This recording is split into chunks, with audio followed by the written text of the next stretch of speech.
Have you ever stood on the edge of a world that's about to wake up? Not the world of alarm clocks and traffic, but a much older one. That's the feeling you get as you step into the Guatemalan rainforest at twilight. The air, thick and warm, carries the sweet scent of damp earth and night-blooming flowers. The last rays of sunlight filter through the dense canopy, painting everything in shades of deep purple and soft gold. This isn't just any forest. This is the gateway to Tikal.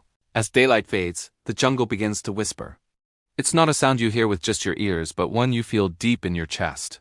A low, steady hum starts to build, a chorus of thousands of insects tuning their instruments for the nightly symphony. A rustle in the undergrowth hints at a creature starting its evening forage. Far above, the guttural call of a howler monkey echoes through the trees, a primal announcement that the day is done and the night has begun. It's a sound that travels for miles, a reminder that you are a visitor in their ancient kingdom. You walk along a path worn smooth by centuries of footsteps, both ancient and modern. The trees here are giants, their trunks wider than your arms can reach, their branches creating a living ceiling high above. Strangler figs wrap themselves around host trees in a slow, patient embrace, and vibrant orchids cling to bark, waiting for the morning dew. The air is so alive you can almost taste it. Every breath feels like you're inhaling history, a story told not in words, but in the rustle of leaves and the scent of wild blossoms. Then you see it. Through a break in the trees, a dark monumental shape cuts into the bruised sky. It's a silhouette, stark and magnificent, impossibly tall. It's the first glimpse of a temple, a man-made mountain rising above the sea of green. This is Temple IV, the great sentinel of Tikal, standing guard over the city as it has for over 1,000 years. Its form is unmistakable, a stepped pyramid climbing towards the stars, a testament to a civilization that understood the cosmos in ways we're still trying to decipher. As you walk closer, the scale of it is overwhelming. You crane your neck, trying to see the top, but it seems to disappear into the twilight. You're not just looking at a building. You're looking at the ambition, the faith, and the astronomical knowledge of the Maya people, all carved into stone. It feels less like an archaeological site and more like a sacred space, a place where the boundary between the earthly and the divine feels incredibly thin. The jungle noise seems to quiet down in its presence, as if showing reverence. Tikal was not just a city. It was a sprawling metropolis, one of the most powerful and magnificent in the entire Maya world. At its peak, it was home to tens of thousands of people. Imagine this space now reclaimed by the jungle, bustling with life.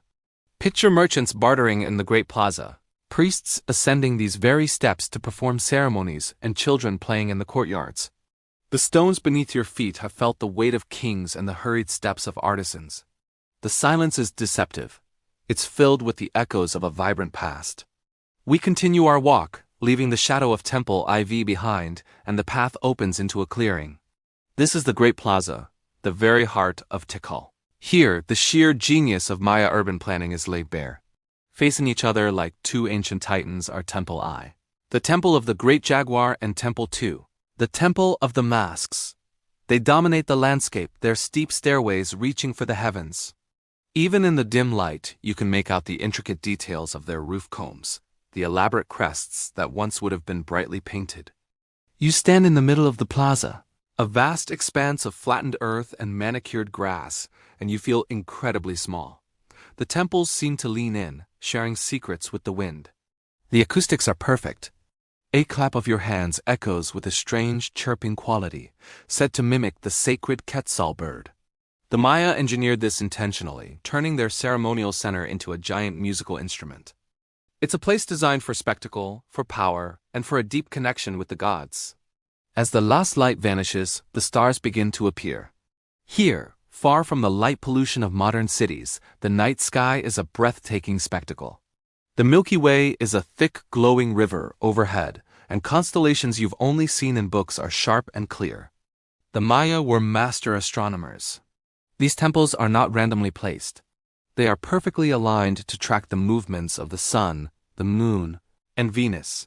The solstices and equinoxes were marked by shadows falling on specific points of these structures. This plaza was a giant celestial clock, a place where time, religion, and power converged. Now the jungle truly comes alive. The daytime creatures have gone to rest, and the nocturnal world emerges. The gentle hum has grown into a rich, complex orchestra. You hear the clicking of geckos, the hoot of a distant owl, and the strange, percussive sounds of insects you can't even name. A troop of spider monkeys, silent until now, begins to chatter and move through the canopy above, their dark forms swinging gracefully from branch to branch.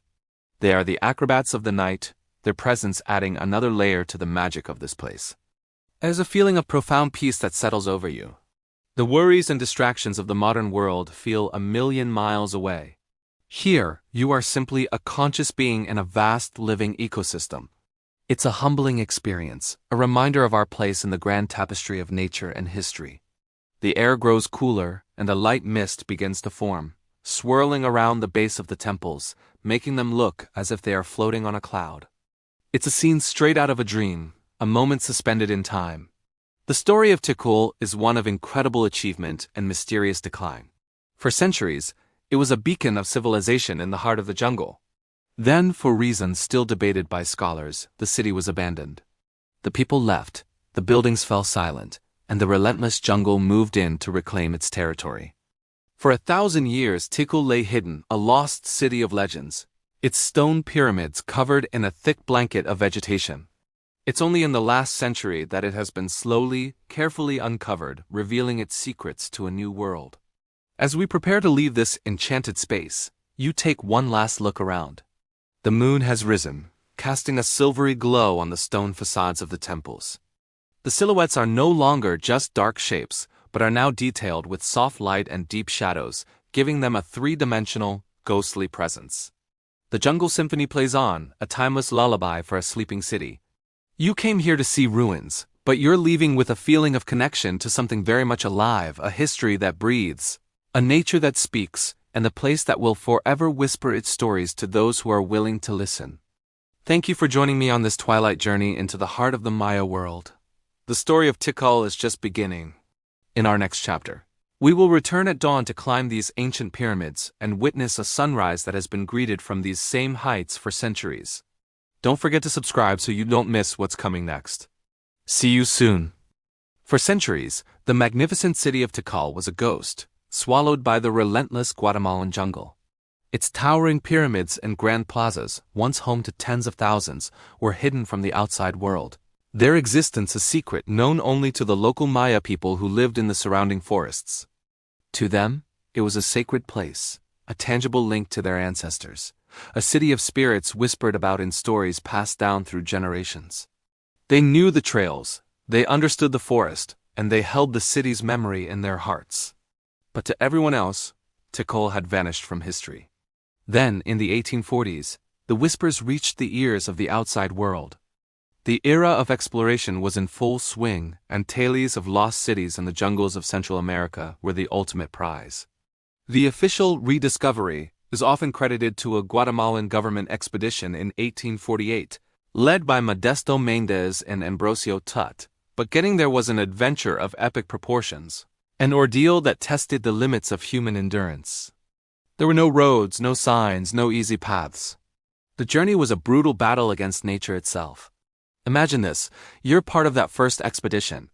Your journey begins not in a comfortable vehicle, but on the back of a sturdy mule, the most reliable transport for this unforgiving terrain. You leave the relative comfort of the towns behind, and almost immediately, the jungle closes in around you. The air becomes thick, heavy with the scent of damp earth and decaying leaves. The sounds are a constant, overwhelming symphony, the buzz of insects, the calls of unseen birds, the rustle of creatures in the undergrowth. The trail, if you can even call it that, is a barely there path that constantly threatens to disappear. This is where the machete becomes your lifeline. Hour after hour, day after day, you hear the rhythmic swing and chop of the blades as your guides hack a path forward. It's slow, exhausting work. Vines as thick as your arms snake across the path, and thorny bush grab at your clothes, tearing and scratching. You're constantly swatting at mosquitoes and other biting insects, feeling the sweat pour down your back in the suffocating humidity. The journey by mule and machete would have taken days, even weeks. Each mile was earned through sheer effort. At night you'd make a rough camp, lighting a fire to keep the nocturnal predators at bay, including the powerful jaguar, a creature revered and feared in Maya cosmology.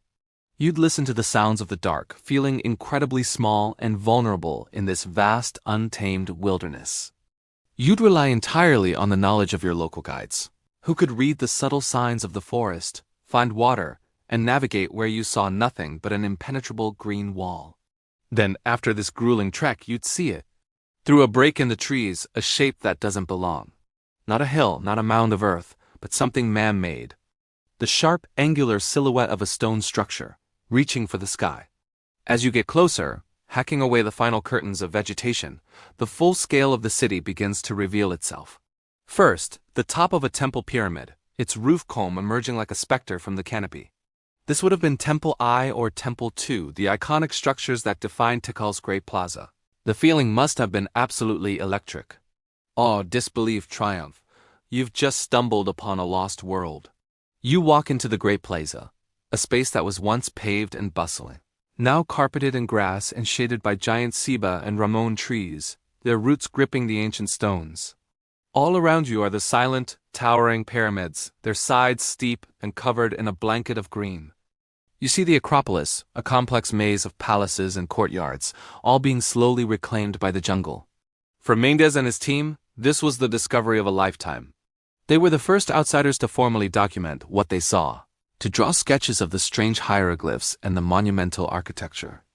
They were seeing with their own eyes the proof of a highly advanced civilization that had flourished and then collapsed, long before Europeans had ever set foot in the Americas.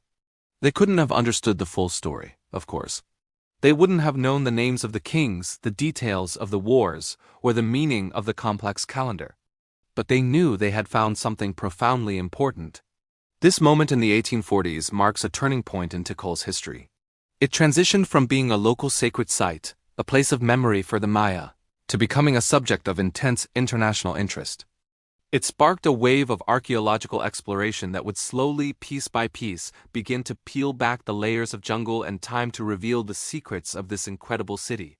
The contrast is stark. For centuries, Tikal was a quiet, sleeping giant, known and respected by a few. Then, with the swing of a machete and the determination of a few explorers, it was thrust back onto the world stage, its rediscovery marking the beginning of a new chapter, one of scientific study and global fascination. But as we explore Tikal's history, it's crucial to remember that it was never truly lost. It was only lost to the Western world. For the Maya people of the Patin, it was always there, a powerful and enduring part of their cultural landscape and identity. The arrival of the explorers didn't create Tikal's importance. It simply announced it to a world that had forgotten. The real story is one of preservation, both by the jungle that protected it and by the people who never let its memory fade. Thanks for watching, and if you're enjoying this journey into the past, make sure to subscribe for the next chapter of Tikal's incredible story. Today, we read journeying back in time to the dense jungles of Mesoamerica, to uncover the secrets of one of the most fascinating civilizations in human history, the Maya. Who were these people? And what made their society so remarkable? Let's find out. The story of the Maya isn't a short one. Their civilization spanned over 3,000 years, from around 2000 BCE all the way to the 17th century CE. That's an incredible stretch of time, longer than the Roman Empire and ancient Egypt combined. During this vast period, the Maya developed a culture so rich and complex that it continues to astound archaeologists and historians today. One of their most significant achievements was developing the only fully developed writing system in the pre-Columbian Americas. This wasn't just simple picture writing. It was a sophisticated hieroglyphic script that could express complex ideas, record historical events, and detail their intricate mythology. For centuries, these glyphs were a mystery, but thanks to the tireless work of scholars, we can now read their stories, written on stone monuments, pottery, and in bark paper books called codices. It's like being able to hear the voices of the ancient Maya themselves, speaking to us across the centuries. But the Maya weren't just brilliant writers. They were also master astronomers and mathematicians. They tracked the movements of the sun, moon, planets, and stars with breathtaking accuracy. They understood celestial cycles so well that they could predict solar and lunar eclipses. Their observations were deeply intertwined with their religion and daily life, influencing everything from agriculture to warfare. This astronomical prowess was built on a sophisticated mathematical system. The Maya independently developed the concept of zero, a revolutionary idea that allowed them to make complex calculations and record incredibly large numbers. Their number system was vigesimal, meaning it was based on 20, likely because they counted on both their fingers and toes. This system was crucial for their most famous creation, the Maya calendar. Actually, they didn't have just one calendar. They had several that worked together in an interlocking system. The most famous are the 260-day sacred calendar called the Tzolk'in and the 365-day solar calendar called the Hab. These two calendars ran in parallel, creating a 52-year cycle. But they also had the long count calendar, which tracked time on a much grander scale, measuring cycles of thousands of years. It was this calendar that famously ended a major cycle in 2012, sparking worldwide curiosity, though it simply marked the beginning of a new era for the Maya, not the end of the world. They were true timekeepers, viewing time not as a straight line but as a series of repeating cycles, an eternal cosmic dance. Now, it's a common misconception to think of the Maya as a single unified empire. In reality, the Maya world was more like ancient Greece, a collection of powerful independent city-states. Cities like Tikal, Calakmul, Palenque, and Copan were bustling urban centers, each ruled by its own dynasty of kings and queens, or Kawul Ajah, meaning Holy Lord. These kingdoms were often in a state of constant flux. They formed alliances, engaged in trade, and yes, they frequently went to war. The political landscape was a complex web of rivalries and diplomacy. Stelae, which are tall, carved stone monuments, often depict rulers celebrating military victories, capturing rival kings, and solidifying their power. These conflicts weren't always about conquering territory. They were often ritualistic, aimed at capturing high-status prisoners for sacrifice or tribute, demonstrating the divine power of the victorious king. But it wasn't all conflict. These city-states were also connected by extensive trade networks. Precious goods like jade, obsidian, cacao, salt, and exotic feathers from the quetzal bird traveled hundreds of miles across dense jungles and along coastal routes. Cacao beans were so valuable, they were even used as a form of currency. This trade brought not just wealth, but also an exchange of ideas, technologies, and artistic styles, creating a shared cultural identity across the Maya region. And you can't talk about Maya cities without talking about their incredible architecture. In the heart of each city, you would find a ceremonial precinct dominated by towering pyramids. These weren't just impressive structures. They were sacred mountains, man-made links between the earthly realm and the heavens. Temples were built on top, places where priests and kings would perform rituals to communicate with the gods. Climbing the steep steps of a pyramid like the Temple of the Great Jaguar in Tikal must have been an awe-inspiring experience, bringing one closer to the divine. These cities were meticulously planned. They had grand plazas for public ceremonies, palaces for the royal court, and ball courts where a sacred and often brutal ball game was played. The game, known as pits, was a central part of Maya life, a ritual reenactment of mythological battles. Players would try to hit a solid rubber ball through a stone hoop using only their hips, knees, and elbows. The stakes were high. Sometimes the losing team, or even its captain, would be sacrificed. The society that built these cities was highly stratified. At the top was the king, who was seen as a divine intermediary. Below him were the nobles and priests, who were scholars, administrators, and military leaders. Then came the artisans and merchants, who created the beautiful pottery, intricate carvings, and valuable trade goods. And at the base of the pyramid, both literally and figuratively, were the farmers. They were the backbone of Maya civilization, using sophisticated techniques like terracing and raised field farming to cultivate maize, beans, and squash, the three sisters that sustained their large populations. So who were the Maya? They were brilliant astronomers, mathematicians, and scribes.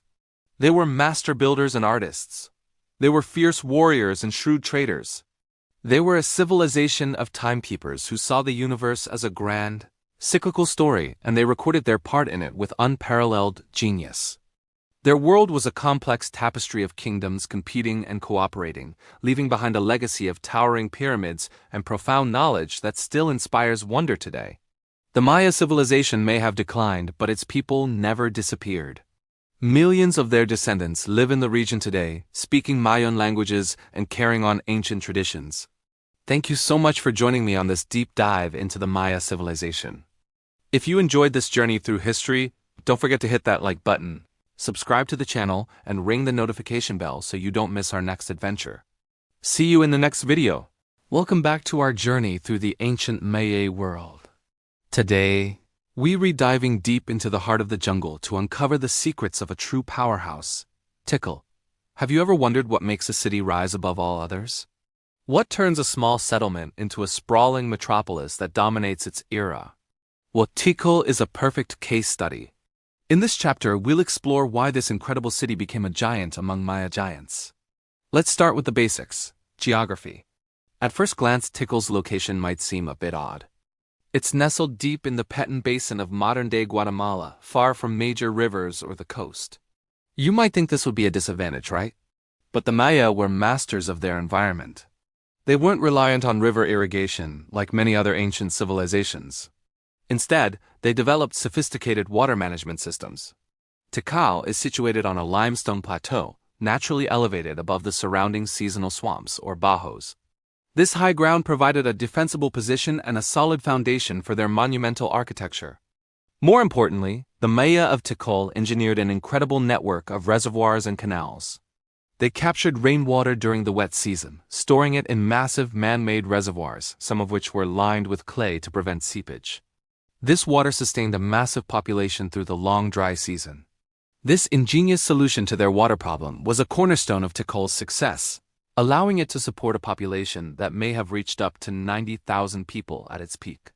So, while it lacked a major river, Tikal created its own lifeblood, turning a potential weakness into a testament to their engineering prowess. But a city needs more than just water to thrive. It needs wealth and influence. And that's where Tikal's strategic location really shines. Even though it was inland, Tikal was perfectly positioned at the crossroads of major overland trade routes. Think of it as the central hub of a massive ancient highway system. To the east, routes led to the Caribbean coast, giving Tikal access to valuable marine resources like salt, stingray spines for rituals, and exotic shells. To the west, trade networks stretched all the way to the highlands of Mexico, including the powerful city of Teotihuacan. What was being traded? Everything you can imagine. From the south came precious jade, obsidian for sharp tools and weapons, and brilliant quetzal feathers for royal headdresses. From the north, they imported salt, a vital commodity, and high-quality flint. Tikal controlled the flow of these goods. It acted as a middleman, a distribution center where merchants from all corners of the Maya world and beyond would meet. This control over trade didn't just bring immense wealth into the city. It also brought ideas, technologies, and cultural influences, making Tikal a vibrant, cosmopolitan center. The marketplaces of Tikal would have been a dazzling spectacle of different languages, exotic goods, and diverse peoples, all fueling the city's economic engine. This economic power naturally translated into political power. As Tikal grew, it began to exert its influence over its neighbors. The story of Tikal's rise begins early, around 600 BCE, as a modest village. But over the centuries, it began to pull ahead. A key figure in this early ascent was a ruler we know as Yaxhb Zuk, often considered the founder of Tikal's first great dynasty around 90 CE. He established a ruling line that would dominate the region for centuries. These early kings weren't just political leaders. They were also seen as divine intermediaries, responsible for maintaining cosmic order and ensuring the prosperity of their people through elaborate rituals and ceremonies. The early rulers of Tikal understood the importance of monumental construction as a display of power. They began building the first versions of the incredible pyramids and temples that we see today. The North Acropolis, for example, became a royal necropolis, a sacred burial ground for Tikal's kings. With each new ruler, a new temple was built over the tomb of his predecessor, creating a layered complex of structures that literally stacked dynasty upon dynasty, showcasing the city's long and glorious history. This wasn't just architecture. It was propaganda written in stone, a constant reminder to its citizens and rivals of Tikal's divine right to rule. One of the most fascinating and pivotal moments in Tikal's history was its relationship with the distant, mighty city of Teotihuacan, near modern-day Mexico City. In the 4th century CE, something dramatic happened. In the year 378, a figure named Siaj Cake, or Fire is Born, arrived in Tikal. Inscriptions tell us he came from the west, very likely as an emissary or general from Teotihuacan. On the very day of his arrival, Tikal's king Chak Tok Ichak I, or Great Jaguar Paw, died. This was no coincidence. A year later, a new king was installed at Tikal, Yaks Nun Ahian I, the son of a Teotihuacan lord, possibly the ruler of Teotihuacan himself, known as Spare Thrower Owl. This event marked a major turning point. It wasn't a complete takeover but rather a profound political and cultural shift. Teotihuacan's influence became deeply embedded in Tikal's art, architecture, and military practices.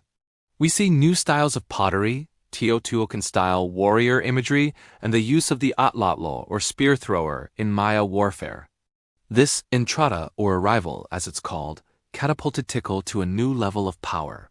With the backing and influence of the greatest metropolis in Mesoamerica at the time, Tikal became an undisputed superpower in the Maya lowlands. This new dynasty, with its Teotihuacan connections, embarked on an aggressive campaign of expansion. They conquered their powerful local rival, Uaxachtlan, just to the north, and established a vast network of subordinate cities. For over a century, Tikal reigned supreme. Rulers like Siaj Chan Kawil II, who reigned in the mid-5th century, presided over a golden age. His tomb, known as Burial 48, was filled with incredibly rich offerings, including magnificent painted vessels and jade artifacts, reflecting the immense wealth and power Tikal commanded during this period. But power is never permanent. Tikal's dominance eventually faced a serious challenge from the east, from a rival kingdom centered at the city of Calakmul. This rivalry between Tikal and Calakmul would become the defining conflict of the Maya Classic period, a sort of ancient world war fought between two superpower alliances. In 562 CE, Tikal suffered a devastating defeat at the hands of Calakmul and its allies. This event triggered what is known as the Tikal hiatus, a period of over 100 years where no new monuments were erected in the city. Tikal was weakened, its king likely captured and sacrificed, and its influence shattered. For a time, it seemed the giant had fallen, but Tikal was resilient. In the late 7th century, the city roared back to life under one of its most celebrated rulers, Jasaw Chen Kawil I. In the year 695, he achieved a decisive victory over Calakmul, capturing its king Jaguar Paw. This victory was a turning point that re-established Tikal's supremacy. To celebrate, Jasaw Chen Kawil embarked on a massive building program, constructing some of Tikal's most iconic structures, including the magnificent Temple I, the Temple of the Great Jaguar, which would serve as his own funerary monument. His son and successor, Yukin Chen Kawil, continued this work, building the enormous Temple IV, which remains one of the tallest pre-Columbian structures in the Americas. This late classic resurgence was Tikal's final glorious blaze of power. The city once again dominated the central lowlands, its skyline bristling with towering pyramids that reached towards the heavens. This was Tikal at its absolute peak, a testament to its enduring strength and ability to overcome adversity. So, why did Tikal become such a giant?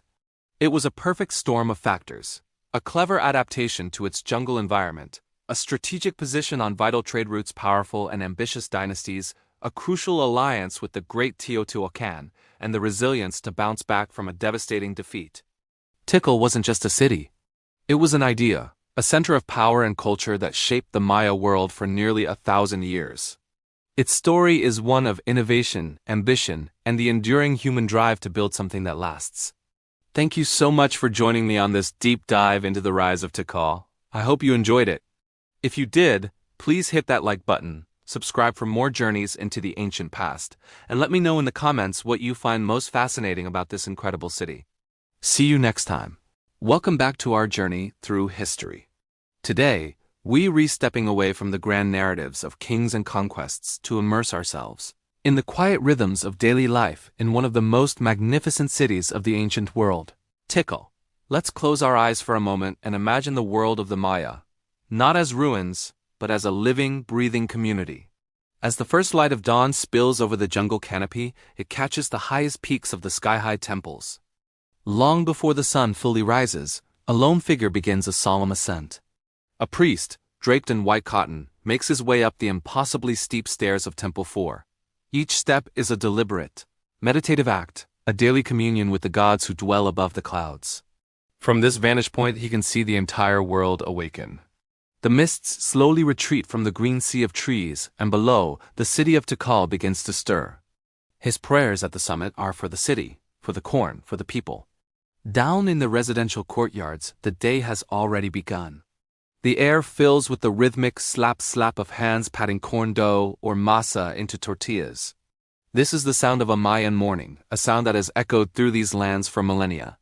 The women of the household are up before sunrise, grinding the maize soaked overnight with lime, preparing the first meal of the day. The smell of wood smoke from the hearths mingles with the earthy aroma of cooking corn, a scent of home and sustenance.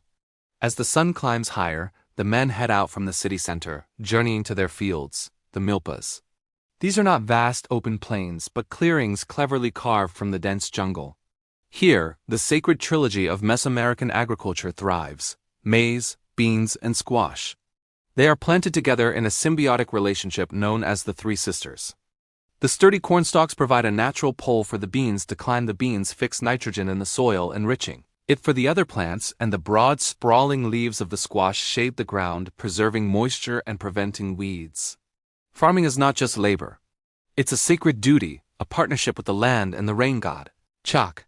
Every seed planted is a prayer for a bountiful harvest. Back in the bustling heart of Tikal, the great market in the East Plaza is coming alive. It's a riot of color, sound, and smell. Merchants have traveled for days, even weeks, along the Sakbib, the white stone roads, to be here. They come from the highlands with precious jade and sharp obsidian. They come from the coast, bearing salt, dried fish, and beautiful seashells. Local farmers display neat piles of vibrant chilies, plump tomatoes, and sweet papayas. You can hear the chatter of a dozen different Mayan dialects as people barter and trade. A weaver shows off a bolt of brilliantly colored cloth, its patterns telling a story of her lineage and beliefs. A potter displays his elegant ceramics, painted with images of gods, animals, and geometric designs. There is no currency here, just the ancient art of a fair exchange. A bag of cacao beans, the food of the gods, might be traded for a finely crafted ceramic pot or a handful of sharp obsidian blades. In the artisan workshops scattered throughout the city, hands are always busy. A potter, his hands coated in rich, red clay, sits at his wheel. But it's not a spinning wheel like we might imagine. Mayan potters used a slow-turning turntable, or sometimes just their own skilled hands, to coil and shape the clay into its desired form. They create everything from simple utilitarian bowls for daily meals to elaborate polychrome vases destined for a nobleman's tomb. Each piece is fired in an open-pit kiln, a process that is as much art as it is science. Nearby, the rhythmic clack-clack of a backstrap loom fills a shaded patio. A woman sits on the ground, the loom strap around her waist, her other end tied to a tree or a post. With nimble fingers, she passes the shuttle back and forth, interlacing threads educaquaf-colored cotton. The patterns she creates are complex and deeply meaningful, passed down from mother to daughter for generations. These textiles are not just clothing. They are a language, a visible identity that tells you who a person is, where they come from, and what they believe. A woman might spend months on a single hoopil or tunic, weaving the story of the cosmos into its fabric. And everywhere, there is the sound of children. Their laughter echoes off the stone walls of the temples. They are not roped off or forbidden. These grand plazas and staircases are their playground. You can see them playing a version of Pitoi, a board game, scratching the lines into the plaster floor. Others chase after a small rubber ball, their bare feet slapping against the warm stone. They learn the stories of the gods and heroes, not just from a priest's sermons, but from the carved stelae that stand like stone history books in the plazas. The city is their classroom and life is their teacher. They watch their parents, learning the skills they will need to one day become farmers, weavers, potters, and maybe even priests or scribes. As the afternoon sun begins to wane, a different energy settles over the city. The men return from the fields, their shoulders tired but their baskets full. The market begins to wind down, merchants packing their remaining wares for the journey home. Families gather in their courtyards for the evening meal. This is a time for storytelling, for sharing the day's news, for reinforcing the bonds of community. An elder might tell a tale of the hero twins and their adventures in the underworld. Xibalba, his voice a low, mesmerizing hum in the growing twilight. The sky, a brilliant canvas of orange and purple, signals the end of the day. The howler monkeys begin their guttural evening chorus from the high branches of the ceiba trees, their calls rolling across the city like a primordial announcement. The sounds of the day, the tortillas, the looms, the market chatter, the children's laughter fade away, replaced by the symphony of the jungle at night.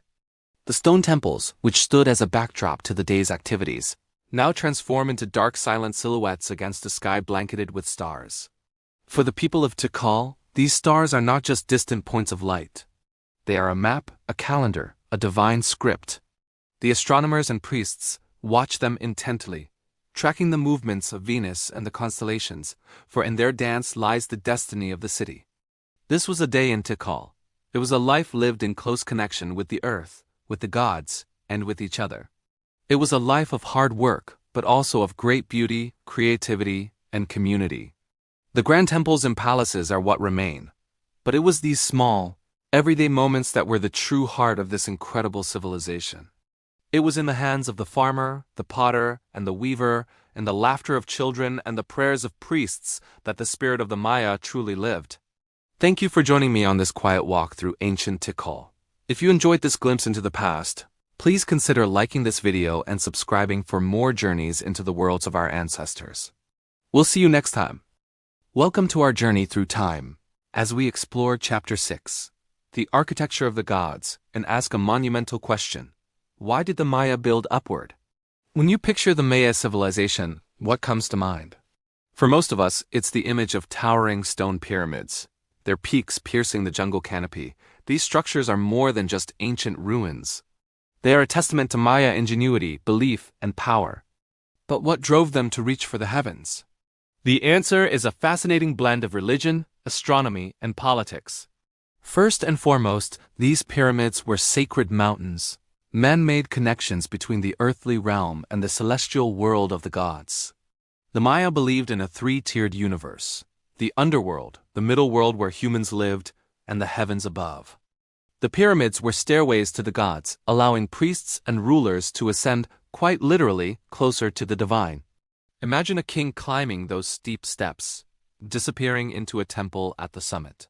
To the people watching below, he wasn't just climbing a building. He was transitioning between worlds, communicating directly with the deities who controlled their fate, from the cycles of the sun and moon to the life-giving rains. These structures were the physical embodiment of their cosmology, a bridge between humanity and the cosmos. But the Maya weren't just spiritual people. They were master astronomers. The placement and design of their pyramids were anything but random. They were meticulously aligned with celestial events. Take the famous pyramid of Chichen Itza, El Castillo. Twice a year, on the spring and fall equinoxes, an incredible phenomenon occurs.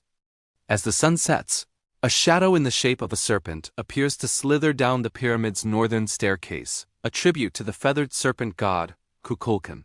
This wasn't a coincidence. It was a deliberate feat of architectural and astronomical genius. Temples were also positioned to mark the solstices, the movements of Venus, and other key celestial cycles. These alignments served as a massive city-sized calendar, helping the Maya determine the best times for planting, harvesting, and conducting important religious ceremonies. The pyramids were not just places of worship. They were observatories, stone clocks that synchronized their society with the rhythms of the universe. Of course, in any great civilization, architecture is also a statement of power. Building a massive pyramid was an enormous undertaking, requiring thousands of laborers, vast resources, and incredible organization. A king who could command the construction of such a monument was demonstrating his immense authority and control over his people and his territory. The taller and more elaborate the pyramid, the more powerful the ruler. These structures were political billboards, broadcasting the might and stability of a city-state to its rivals. When you saw a city like Tikal, with its soaring temples dominating the landscape, you knew you were in the presence of a formidable dynasty. Each new ruler would often add their own layer or temple to an existing pyramid, literally building upon the legacy of their predecessors while asserting their own claim to greatness. The pyramids were, in essence, a king's resume, written in stone and visible for miles around. So we have religion, astronomy, and politics. But how did they actually do it? This is where Maya engineering skills truly shine. Remember, they accomplished all of this without metal tools, the wheel for transport, or beasts of burden like oxen. The Maya were masters of limestone quarrying, a relatively soft stone that was abundant in the region. They used tools made of chert, a much harder stone, to cut massive blocks from the earth. Getting these multi-ton blocks from the quarry to the construction site was a monumental task. It likely involved a combination of human power, using ropes, rollers made from tree trunks, and perhaps even sledges lubricated with wet clay. It was a slow, grueling process that required immense manpower and coordination. Once the stones were at the site, the Maya faced the challenge of lifting them into place. They were brilliant at using ramps, both straight and switchback, made of earth, rubble, and timber. As the pyramid grew taller, so did the ramp. Workers would drag the stones up these inclines, and skilled masons would carefully fit them together. While they used a mortar made from burnt lime to bind the stones, the precision of their cuts meant that many blocks fit together with incredible accuracy. The core of the pyramid was typically made of rubble and earth, encased in a veneer of finely cut and fitted limestone blocks. This method was not only efficient, but also created structures that were incredibly stable and durable, which is why so many of them still stand today. Let's also talk about their understanding of structural mechanics. To build tall, you need a strong, wide base to support the weight above. Maya pyramids are characterized by their step design. This wasn't just for aesthetic reasons or to create a staircase. Each step, or terrace, distributed the weight of the structure outward and downward, preventing it from collapsing under its own immense pressure. This is a fundamental principle of engineering that the Maya mastered through observation and experience. The steepness of their famous staircases also served a purpose, creating a dramatic and challenging ascent for priests and a powerful visual for the crowds below. They weren't just building up, they were building smart. Consider the intricate details. Beyond the massive scale, Maya architecture is adorned with complex carvings, stucco masks of gods, and elaborate roof combs that added even more height and grandeur to the temples. These weren't just decorations.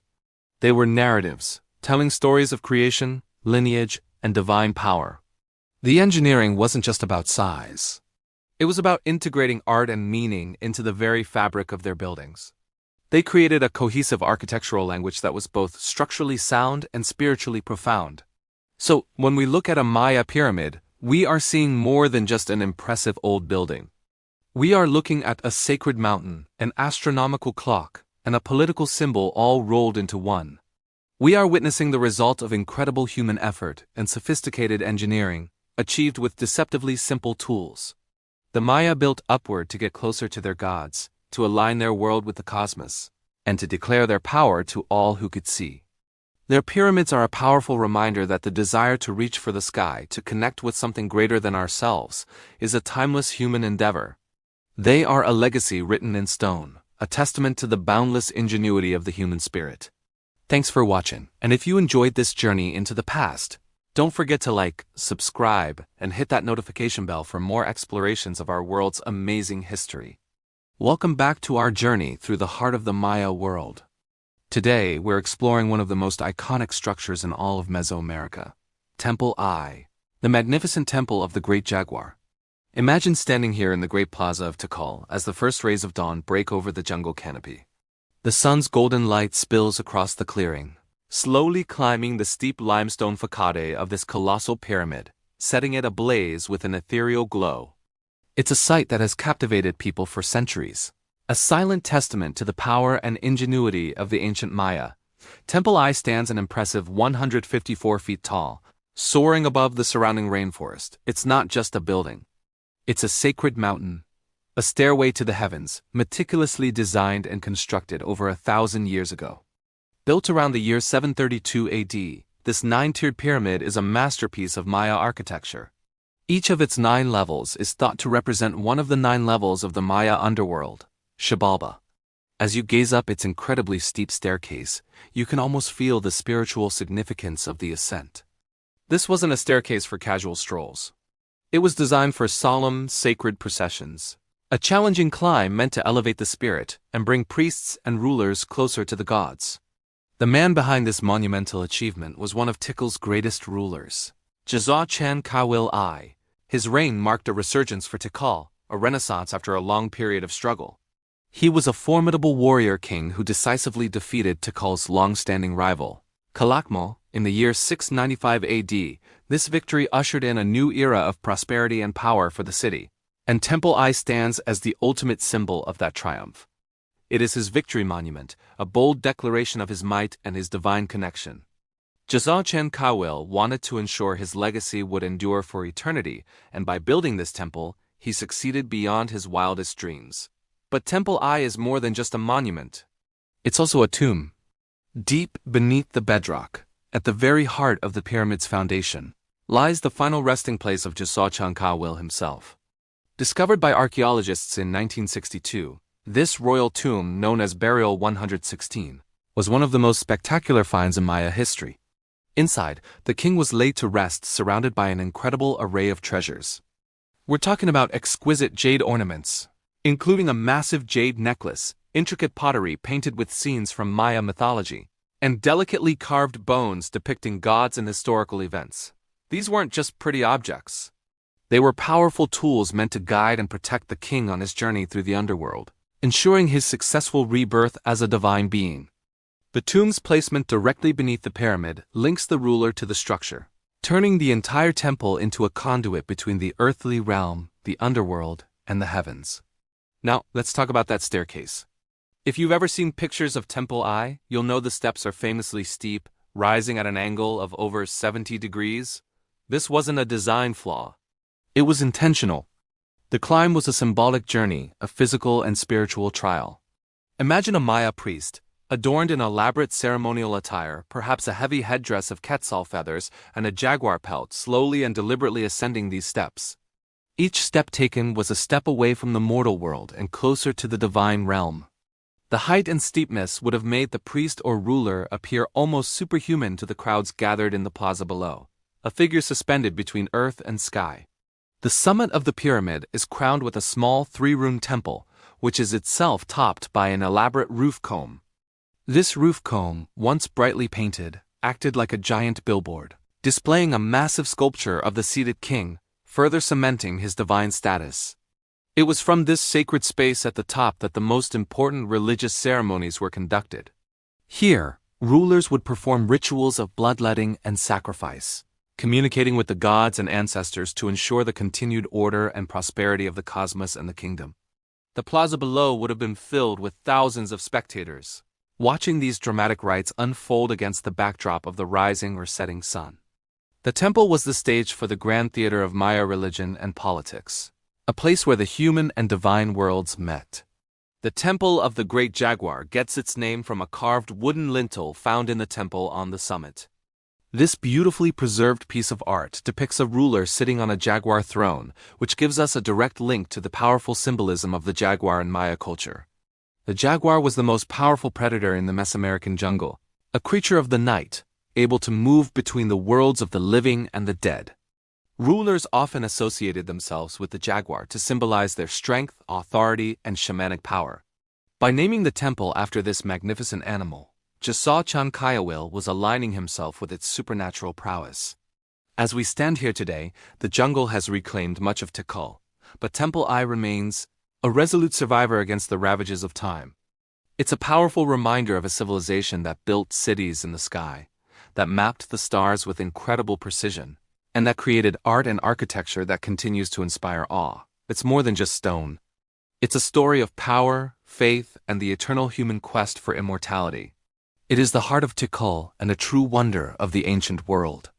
Thanks so much for joining me on this exploration of the Temple of the Great Jaguar. If you enjoyed this deep dive into Maya history, make sure to like this video, subscribe to the channel, and hit that notification bell so you don't miss our next chapter. We have so much more to discover together. See you next time. Welcome back to our journey through the heart of the Maya world, here in Tikal. In our last chapter, we stood in awe of the mighty Temple I, the Temple of the Great Jaguar. Today, we turn our gaze across the Great Plaza to its eternal companion, a monument of equal significance and beauty, Temple II, often called the Temple of the Masks. As we stand here, in the vast, grassy expanse of the Great Plaza, the sense of architectural harmony is undeniable. To the east, Temple I pierces the sky, a monument to the king, Chen Kawil I to the west. Directly opposite stands Temple 2, its counterpart, its mirror. This deliberate placement wasn't accidental. It was a masterstroke of urban planning, creating a powerful, symmetrical axis that defines this sacred space. It's a dialogue carved in stone, a conversation between two monumental structures, and perhaps between the two powerful figures they represent. Temple 2 is believed to have been built in honor of Jasa Chan Kayawil's wife, Lady Kalejun Yun Mo, which translates to Lady 12 Macaw Tales. While Temple I is a tomb, the exact function of Temple 2 is still a subject of scholarly debate. No tomb has ever been definitively identified within it, leading some to believe it was a cenotaph, a memorial temple dedicated to the queen, rather than her final resting place. This makes their relationship across the plaza even more poignant, a king in his tomb, gazing fatores for eternity at the memorial of his beloved queen. Let's take a closer look at its structure. Temple 2 is a classic example of Tikal's pyramid temple style. It rises to a height of about 38 meters, or roughly 125 feet. While that's shorter than Temple I, its presence is no less commanding. Its base is broader, giving it a more stout and anchored appearance. It features 3 terraced levels, or platforms, that ascend steeply. Unlike the 9 levels of Temple I, which symbolize the 9 levels of the underworld, the 3 levels might have their own cosmological significance, perhaps. Gastos to the 3 realms of the Maya universe, the underworld, the earthly realm, and the heavens. The main stairway, which faces east toward Temple I, is wide and imposing. It's much broader than the one on Temple I, and it was once flanked by large, grotesque masks, which is how the temple earned its nickname, the Temple of the Masks. Though weathered by centuries of sun and rain, you can still make out the faint outlines of these stone visages. Imagine them in their heyday, plastered and painted in vibrant reds, blues, and yellows. Be a fearsome and awe-inspiring sight for anyone approaching the shrine. At the very top of the pyramid sits the temple shrine. This 3-room structure is where rituals and ceremonies would have taken place. It's crowned by a magnificent roof comb, a feature we also saw on Temple I. The roof comb of Temple 2 is massive, though much of its intricate decoration has eroded over time. Originally, it would have been a canvas for a huge sculpted portrait of a seated royal figure, likely the queen herself, further cementing the temple's dedication. This decorative element not only added height and grandeur, but also served as a kind of billboard, broadcasting the temple's purpose and the power of the person it honored to all who gathered in the plaza below. One of the most fascinating features of Temple 2 is a piece of carved wooden lintel that was found within the summit shrine. Miraculously preserved, this lintel, known as Lintel 2 of Temple 2, depicts a royal woman, elegantly dressed in a woven houppille and an elaborate headdress. Most archaeologists believe this is a portrait of Lady Kalejun Yun Mo herself, providing a tangible link to the queen this temple honors. Seeing her face, carved by a Maya artist over 1,300 years ago, is a deeply moving experience. It transforms this stone mountain from an abstract monument into a personal tribute. The construction of Temple 2, alongside Temple I, marked a renaissance for Tikal. After a period of decline known as the Tikal hiatus, Jasa Chan Kayawil I's victory over Calakmul ushered in a new era of prosperity and power. This new confidence is literally built into the landscape of the Great Plaza. The twin temples are a statement, a declaration of Tikal's resurgence and the power of its royal dynasty. They reshaped the city's ceremonial core, creating a new focal point for a revitalized kingdom. Let's talk about the experience of climbing it. Unlike Temple I, which is off-limits to climbers, visitors are often permitted to ascend the wooden staircase, chaka, built alongside the original stone steps of Temple 2. As you climb, the Great Plaza unfolds below you. The North Acropolis, with its ghostly collection of funerary temples, spreads out to your right. The Central Acropolis, the sprawling palace complex where the royals lived, is on your left. And directly ahead, Temple I rises up, perfectly framed. Reaching the top platform is breathtaking. You are not just looking at a view. You are seeing the world from the perspective of a Maya priest or noble. The view of Temple I from here is one of the most iconic in the entire Maya world. You are at eye level with its summit shrine. You can almost feel the connection, the invisible line of energy comunicado across the plaza. It's from this vantage point that you truly understand the genius of the Maya architects. They didn't just build structures. They crafted experiences. They designed spaces to evoke feelings of awe, reverence, and a connection to the cosmos. Imagine this plaza during a ceremony. Thousands of people are gathered below, the air thick with the smell of copal incense. Drums are beating a rhythmic pulse. Priests and nobles, adorned in jaguar pelts and brilliant quetzal feathers, ascend these very steps. From the summit, the king or queen would have appeared before the people, a divine figure silhouetted against the sky. The plaza was a stage, and these temples were the backdrops for the grand drama of Maya ritual and power. Temple 2, in its quiet dignity, complements the raw power of Temple. The first of Temple I is a masculine symbol of a warrior king's victory and his journey into the underworld. Temple 2 is its feminine counterpart. It speaks of a queen's status, her importance in the political and spiritual life of the kingdom, and the enduring bond she shared with her king. Together, they represent a cosmic balance, a duality of male and female, life and death, sun and moon, all playing out on this grand sacred stage.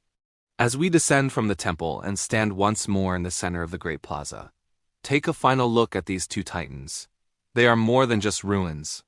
They are a testament to love, power, and a vision of eternity. They were built to last forever, and in a way they have. They continue to tell the story of Tikal, of its great king and his revered queen, who face each other for all time across this magnificent plaza. Thank you for joining me to explore the Temple of the Masks. In our next chapter, we'll venture into the maze-like complexes of the central Acropolis to uncover the secrets of Tikal's royal court. Make sure you're subscribed so you don't miss it. See you next time. Welcome back, history lovers and jungle explorers. Today, we're journeying deep into the heart of the ancient Maya city of Tikal, venturing off the beaten path to uncover one of its most enigmatic and imposing structures, Temple 3, also known as the Temple of the Jaguar Priest. While its neighbors, the great temples of the Grand Plaza, often steal the spotlight, Temple 3 holds a unique and powerful story shrouded in the mysteries of the jungle that has claimed it for centuries. Imagine trekking through the dense Guatemalan rainforest. The air is thick with humidity, alive with the calls of howler monkeys and the buzz of unseen insects. Sunlight struggles to pierce the dense canopy above. Then through a break in the foliage, you see it. Not a clean, restored pyramid, but a colossal green mound, a mountain that doesn't belong. This is Temple 3, a breathtaking sight where nature and architecture have become one. Standing at around 55 meters, or 180 feet, it's a true giant, its stone foundations disappearing into a tangle of roots and earth. Unlike the more excavated temples, much of Temple 3 remains cloaked in the jungle that hid it for over 1,000 years. Giant trees sprout from its terraces, their roots cascading down the steep stone like ancient veins. Thick vines and blankets of moss cover its surfaces, creating a living tapestry of green. This is not just a ruin. It's a living monument, a testament to the relentless power of the rainforest to reclaim its own. You can almost feel the centuries of silence, the slow, patient embrace of the wilderness as it swallowed the works of a once mighty civilization. The most striking feature of Temple 3, even through its jungle shroud, is its massive roof comb. This is the highly ornate, almost wall-like structure that sits atop the temple's summit.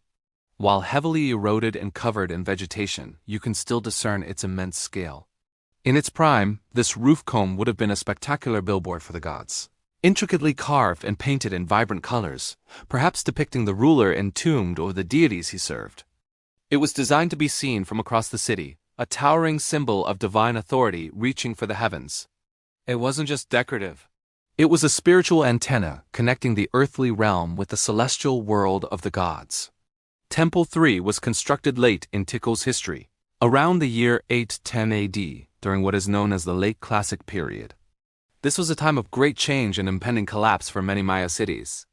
The temple is believed to be the final resting place of Tikal's 26th ruler, a king known as Dark Sun. While his tomb has not yet been officially excavated, a magnificently carved wooden lintel, known as Lintel 2, was discovered inside the temple's summit shrine.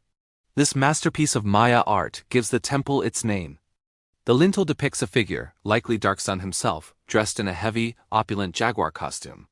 He's surrounded by intricate glyphs and symbolism. The jaguar was one of the most powerful and revered animals in the Maya cosmovision, a symbol of royalty, strength, and the underworld, known as Xibalba. The king, by adorning himself in the guise of a jaguar, was not just showing his earthly power. He was embodying a divine predator, a being capable of walking between the worlds of the living and the dead, the day and the night. This is why the temple is called the Temple of the Jaguar Priest. It's a funeral monument to a ruler who saw himself as a spiritual conduit, a shaman king with a deep connection to the most powerful forces of the natural and supernatural worlds. Think about the purpose of this colossal structure. It wasn't a public space in the way we think of buildings today. Its primary function was spiritual. The steep, near-vertical staircase leading to the top was not designed for casual strolling. It was a symbolic ascent, a difficult pilgrimage that brought the priests and the king closer to the gods. Each step was a step away from the mundane world below and into the sacred realm above. The small shrine at the very top was an exclusive sanctuary, a place for private rituals, offerings, and communication with the ancestors and deities who govern the cosmos. This temple was a focal point for the city's spiritual energy, a place where the king, acting as the high priest, would perform ceremonies to ensure cosmic balance, agricultural fertility, and the continued favor of the gods. Today, climbing Temple 3 is forbidden to protect its fragile structure and the precious forest that grows upon it. But you don't need to stand on its summit to feel its power. Standing at its base, looking up at this green monolith, is a profoundly humbling experience. You're not just looking at a pile of stones. You're witnessing the intersection of human ambition, artistic genius, and the overwhelming force of nature. It forces you to contemplate the passage of time on a scale that is hard to comprehend. Dynasties rose and fell, cities were built and abandoned, and all the while, the jungle was waiting to return. Temple 3 is more than just an archaeological site. It's a lesson in impermanence and resilience. It reminds us that even the greatest empires are fleeting, but life, in its most wild and untamed form, endures. It's a place that sparks the imagination, inviting us to wonder about the secrets still hidden within its stone heart, beneath the roots of ancient trees. What other stories does Dark Sun's pyramid hold? What rituals were performed in that high sanctuary as the world of the Maya began to crumble? Perhaps some mysteries are meant to remain guarded forever by the spirit of the jaguar and the embrace of the jungle. Thank you so much for joining me on this exploration of the Temple of the Jaguar Priest. If you love uncovering the secrets of ancient worlds, make sure to like, subscribe, and hit that notification bell so you don't miss our next adventure. See you next time. Welcome back to our journey through the wonders of the ancient world. Today, we're standing in the heart of the Guatemalan jungle, about to explore Chapter 10 of our series, Temple 4, the Undisputed King of Tikal. Imagine a world without skyscrapers. A time when the tallest structures were built not with steel and cranes, but with human hands, stone, and sheer ingenuity. Here, amidst the calls of howler monkeys and the rustle of unseen creatures, rises a monument that defies the very limits of ancient engineering. This is Temple 4, and at 230 feet, or about 70 meters tall, it's one of the largest and most massive structures ever built in the Maya world. For centuries, it reigned as one of the tallest pre-Columbian buildings in all the Americas. This colossal pyramid isn't just a pile of rocks. It's a statement. It is a testament to the power and vision of a Maya king who wanted to touch the heavens. Known as the Temple of the Two-Headed Serpent, it was constructed around 741 AD, under the rule of Yikin Chan Kawil, the 27th ruler of Tikal. His father, Jasa Chan Kawil I, was the one who defeated Tikal's great rival, Kalakmal, and ushered in a new golden age. Yikin Chan Kawil continued this legacy, and Temple 4 was his masterpiece. A victory monument and a sacred mountain all in one. Think about the sheer scale of this project. Archaeologists estimate that millions of cubic feet of earth and stone were moved to create its massive base and towering form. And how did they do it? Without metal tools, without wheels for transport, without beasts of burden like oxen or horses? The answer is mind-boggling: manpower. Thousands of workers toiling under the tropical sun, quarrying limestone with stone chisels, shaping massive blocks with remarkable precision, and hauling them into place using nothing but ropes, ramps, and raw human strength. The design itself is a work of genius. The pyramid has a solid core, built up in 9 stepped levels, likely symbolizing the 9 levels of the Maya underworld. The steep staircases that once climbed its face were not just for access. They were part of a sacred ascent, a journey from the earthly realm to the celestial one. At the very top, crowning this man-made mountain, is a three-room temple, adorned with intricate carvings. The roof comb, a decorative superstructure that adds to the temple's imposing height, was once painted in vibrant reds and creams, a beacon visible for miles across the jungle canopy. Inside the temple, carved wooden lintels depict Yikin Chan Keawil celebrating his military victories. These masterpieces of Maya art, carved from the incredibly durable wood of the sapodilla tree, have miraculously survived for over 1,000 years. One of these lintels, Lintel 3, is now housed in a museum in Switzerland, and it gives us a glimpse into the lavish ceremonies that took place here. It shows the king seated on his throne, surrounded by celestial imagery, asserting his divine right to rule. But why build so high? For the Maya, height was power. The higher the temple, the closer the king and the priests were to the gods. From this vantage point, they could perform rituals that were visible to the entire city gathered in the plazas below. It was a way of connecting the heavens, the earth, and the underworld, with the king as the central axis of the cosmos. It was also a powerful political statement, a symbol of Tikal's dominance that would have been awe-inspiring to allies and intimidating to rivals. The construction wasn't just about brute force. It required sophisticated knowledge of mathematics and astronomy. The temples at Tikal are aligned with celestial events.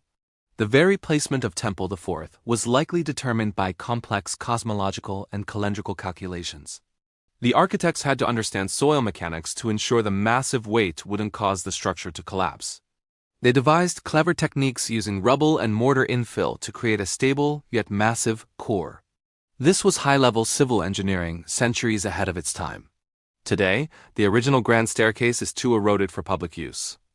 Instead, modern wooden stairs have been built up the side of the pyramid, allowing us to make the climb.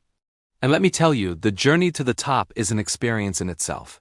As you ascend, you leave the dense jungle floor behind, and the world opens up. You start to see above the canopy, and with every step, the view gets more and more breathtaking. And then you reach the summit. You step onto the platform, and the entire Petén Basin unfolds before you. It's an ocean of green stretching to the horizon in every direction. Poking through this sea of jungle are the roof combs of Temple I, II, and III, like the fins of great stone sharks swimming through a forest. It's a view that has changed very little in over a millennium. It's the same view Yikin Chan Keawil would have seen. This is why, every single morning, before the sun even hints at its arrival, tourists from around the world make this pilgrimage. They climb Temple 4 in the pre-dawn darkness, guided by flashlights, to witness one of the most magical sunrises on Earth. As the sky slowly lightens from black to deep indigo, the jungle awakens. The air fills with a symphony of sound, the guttural roars of howler monkeys, the chirps and squawks of toucans and parrots. A mist often hangs low over the canopy, making the other temples look like mysterious islands floating in a cloudy sea. And then the moment arrives. The sun breaks over the horizon, casting a golden glow across the landscape. The tops of the temples catch the first rays of light, and the entire ancient city is slowly illuminated. It's a profoundly spiritual and humbling experience. You're not just watching a sunrise. You're connecting with a history that is deep, powerful, and very much alive. You can feel the energy of the place, the echoes of the rituals, the ghosts of the kings and priests who stood right where you are standing. Temple 4 is more than just the tallest temple at Tikal. It is the pinnacle of Maya architectural achievement. It's a solar clock, a sacred mountain, a political declaration, and an astronomical observatory all rolled into one. It represents the culmination of centuries of knowledge, passed down through generations. Building it was an act of faith, a community effort on an unimaginable scale, driven by a shared cosmology and a belief in the divine power of their rulers. As we stand here, looking out at this incredible vista, we are reminded of the resilience of both nature and human culture. After Tikal was abandoned around the 10th century, the jungle moved in to reclaim it. For almost 1,000 years, these magnificent structures were hidden, swallowed by vines and trees. But they endured. They waited patiently to be rediscovered, to share their stories with us once more. Temple 4 is a challenge to our modern perceptions of what is primitive and what is advanced. Without the tools we deem essential, The Maya built a city that rivals any in the ancient world, and a monument that continues to inspire awe and wonder. It teaches us that ingenuity, determination, and a deep connection to the natural and spiritual worlds can achieve the impossible. So if you ever find yourself in Guatemala, make the journey to Tikal. Climb the steps of Temple 4. Watch the sunrise over the jungle and listen to the echoes of the past. It's a moment that will stay with you forever. Thank you for joining me on this incredible ascent. Next time, we'll delve into the residential compounds of Tikal to see how the everyday people of this great city lived. Don't forget to like, subscribe, and hit that notification bell so you don't miss our next chapter. See you then. Welcome back to our journey through the heart of the Maya world. Today, we stand before a titan of stone and history, Temple V in Tikal. This is Chapter 11, Echoes of the Rain God. As we approach, the sheer scale of Temple V is breathtaking. It soars 187 feet into the sky, making it the second tallest structure in this ancient city. But it's not just its height that commands respect, it's the way it was built. Unlike the other great temples here, Temple V has a unique, almost experimental design. Its corners are rounded, a feature that softens its immense profile against the jungle canopy. This rounded construction is a testament to the ingenuity of Maya architects, who were constantly refining their monumental building techniques. The temple is thought to date back to around the year 600 AD, during the late Classic period, a time of great prosperity and architectural innovation in Tikal. The single, tiny room at its summit, barely large enough for a few priests, emphasizes its primary function, not as a public space, but as a sacred stage for rituals meant to be seen from below, a direct link between the earthly realm and the heavens. Now, let's talk about the climb. If you've ever visited Tikal, you'll know that climbing these pyramids is no small feat. But Temple V presents a challenge all its own. The main stairway on its northern face is one of the steepest in the entire Maya world. As you look up, it seems to ascend almost vertically, a daunting ladder to the sky. Modern visitors often use a wooden staircase built for safety. But imagine the Maya priests of old, ascending these very steps, perhaps laden with ceremonial offerings, their every move a demonstration of faith and physical endurance. The steepness wasn't just a design choice, it was symbolic. It represented the difficult journey from the mortal world to the sacred realm of the gods, a climb that was both a physical and spiritual trial. Reaching the top was a profound achievement, granting the priest a perspective high above the city, a god's eye view of the civilization they served. From this incredible vantage point, the entire city of Tikal unfolds before us. We can see the tops of Temple I and Temple II piercing the green sea of the jungle, and far below, the Great Plaza, the bustling heart of the city. It's up here, in this secluded, windswept space, that we can truly connect with the temple's spiritual purpose. Temple V is believed to have been a mortuary temple, dedicated to a still unidentified ruler of Tikal. The tomb of this powerful king likely lies deep within the pyramid's base, a sacred secret guarded by tons of stone. Imagine the funeral ceremonies that took place here, with processions winding their way up the causeways and culminating in elaborate rituals performed at the summit. The smoke of copal incense would have billowed from the temple top, carrying prayers and messages to the ancestors and the gods. This was a place of immense power, a final resting place for royalty and a perpetual monument to their divine legacy. But the temple's significance extends beyond funerary rites. Its orientation and location hint at a deep connection to water, the most precious resource in this seasonal landscape. Tikal was a city ingeniously designed to manage water. It was built on a limestone ridge, surrounded by bajos or seasonal swamps. The Maya engineered a complex system of reservoirs and canals to capture and store rainwater during the wet season, ensuring the city's survival through the long, dry months. Temple V stands directly adjacent to one of the city's largest reservoirs, the Temple V Reservoir. This proximity is no coincidence. It strongly suggests that the rituals performed here were intimately linked to water management, and, more importantly, to petitioning the deity responsible for rain. This brings us to one of the most vital figures in the Maya pantheon, Chak, the rain god. In a world dependent on agriculture, where the success of the maize crop meant the difference between life and death, Chak was a deity of supreme importance. He was often depicted with a reptilian face, a long, curling nose, and brandishing a lightning axe, which he used to strike the clouds and produce thunder and rain. The echoes of his name reverberate through the history of Temple V. The priests who ascended its steep staircase were likely performing rituals to honor Chak, to appease him, and to ensure his life-giving rains would fall upon the fields of Tikal. These ceremonies might have involved offerings of jade, pottery, and perhaps even bloodletting, a common practice believed to nourish the gods. The temple was a focal point for the community's collective anxiety and hope, a stone prayer for water. Think about the soundscape of this place a millennium ago.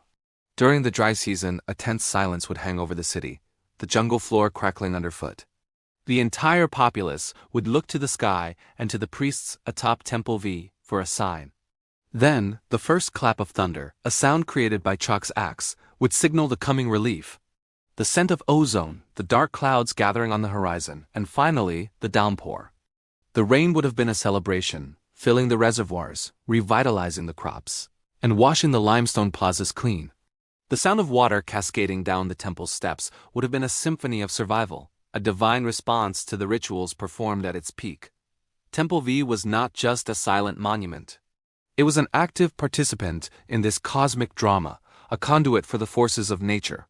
The Mayas' understanding of their environment was profoundly sophisticated. Their cosmology, architecture, and daily life were all interwoven with the cycles of the sun, the moon, and the rain. Temple V is a perfect example of this synthesis. Its height allowed for astronomical observations, its location connected it to the city's water supply, and its very form was a spiritual statement. By studying this structure, we gain insight into the mind of the Maya, a civilization that saw the sacred in every aspect of the natural world. They didn't just build a temple. They sculpted the landscape to create a powerful engine of faith, a place where human action could influence divine will. As we prepare to descend from this magnificent structure, take one last look at the panoramic view. Imagine the city teeming with life, the plazas filled with merchants, artisans, and nobles, all living under the watchful gaze of these stone giants. Temple V stood as a constant reminder of the delicate balance between humanity and the gods, between civilization and the untamed jungle. It is a monument to resilience, to faith, and to the enduring power of water. The echoes of the rain god, Chak, can still be felt here, in the whisper of the wind across the summit and the lingering humidity of the jungle air. Thank you for joining us on this exploration of Temple V. The story of Tikal is far from over, and each temple holds new secrets waiting to be uncovered. If you enjoyed this journey into the past, please like this video, subscribe to our channel, and hit the notification bell so you don't miss our next chapter. We have so much more to discover together. Until next time, keep exploring. Welcome back to our journey through the wonders of ancient civilizations. Today, we're venturing deep into the heart of the Maya world, to the magnificent city of Palenque in modern-day Chiapas, Mexico. Our destination is one of the most iconic and significant structures in the entire Maya region, the Temple of the Inscriptions. This isn't just a stunning piece of architecture. It's a stone library, a dynastic monument, and a portal into the mind of one of the greatest Maya rulers. Imagine standing at the base of this towering pyramid, 9 levels of stone reaching towards the sky, symbolizing the 9 levels of the Maya underworld. It's an imposing sight designed to inspire awe. But the real treasure, the source of its name, lies within and upon its walls. The temple is covered in one of the longest and most detailed hieroglyphic texts ever discovered from the ancient Maya civilization. These aren't just decorative carvings, they are a narrative, a history written in stone. For centuries, these intricate symbols, known as Maya glyphs, were a profound mystery. Early explorers and archaeologists saw them as purely mystical or astronomical, perhaps records of prophecies or rituals we could never fully grasp. The figures and scenes were beautiful, but their story was locked away. It was a silent history, and our understanding of the Maya was limited. We knew they were brilliant architects and astronomers, but we didn't know their names, their deeds, their politics, or their personal stories. The people behind the pyramids were anonymous. The Temple of the Inscriptions was the key that began to unlock it all. The story of its decipherment is a detective tale spanning decades and involving brilliant minds from around the world. For a long time, the prevailing theory was that Maya writing was purely logographic, meaning each symbol represented a whole word.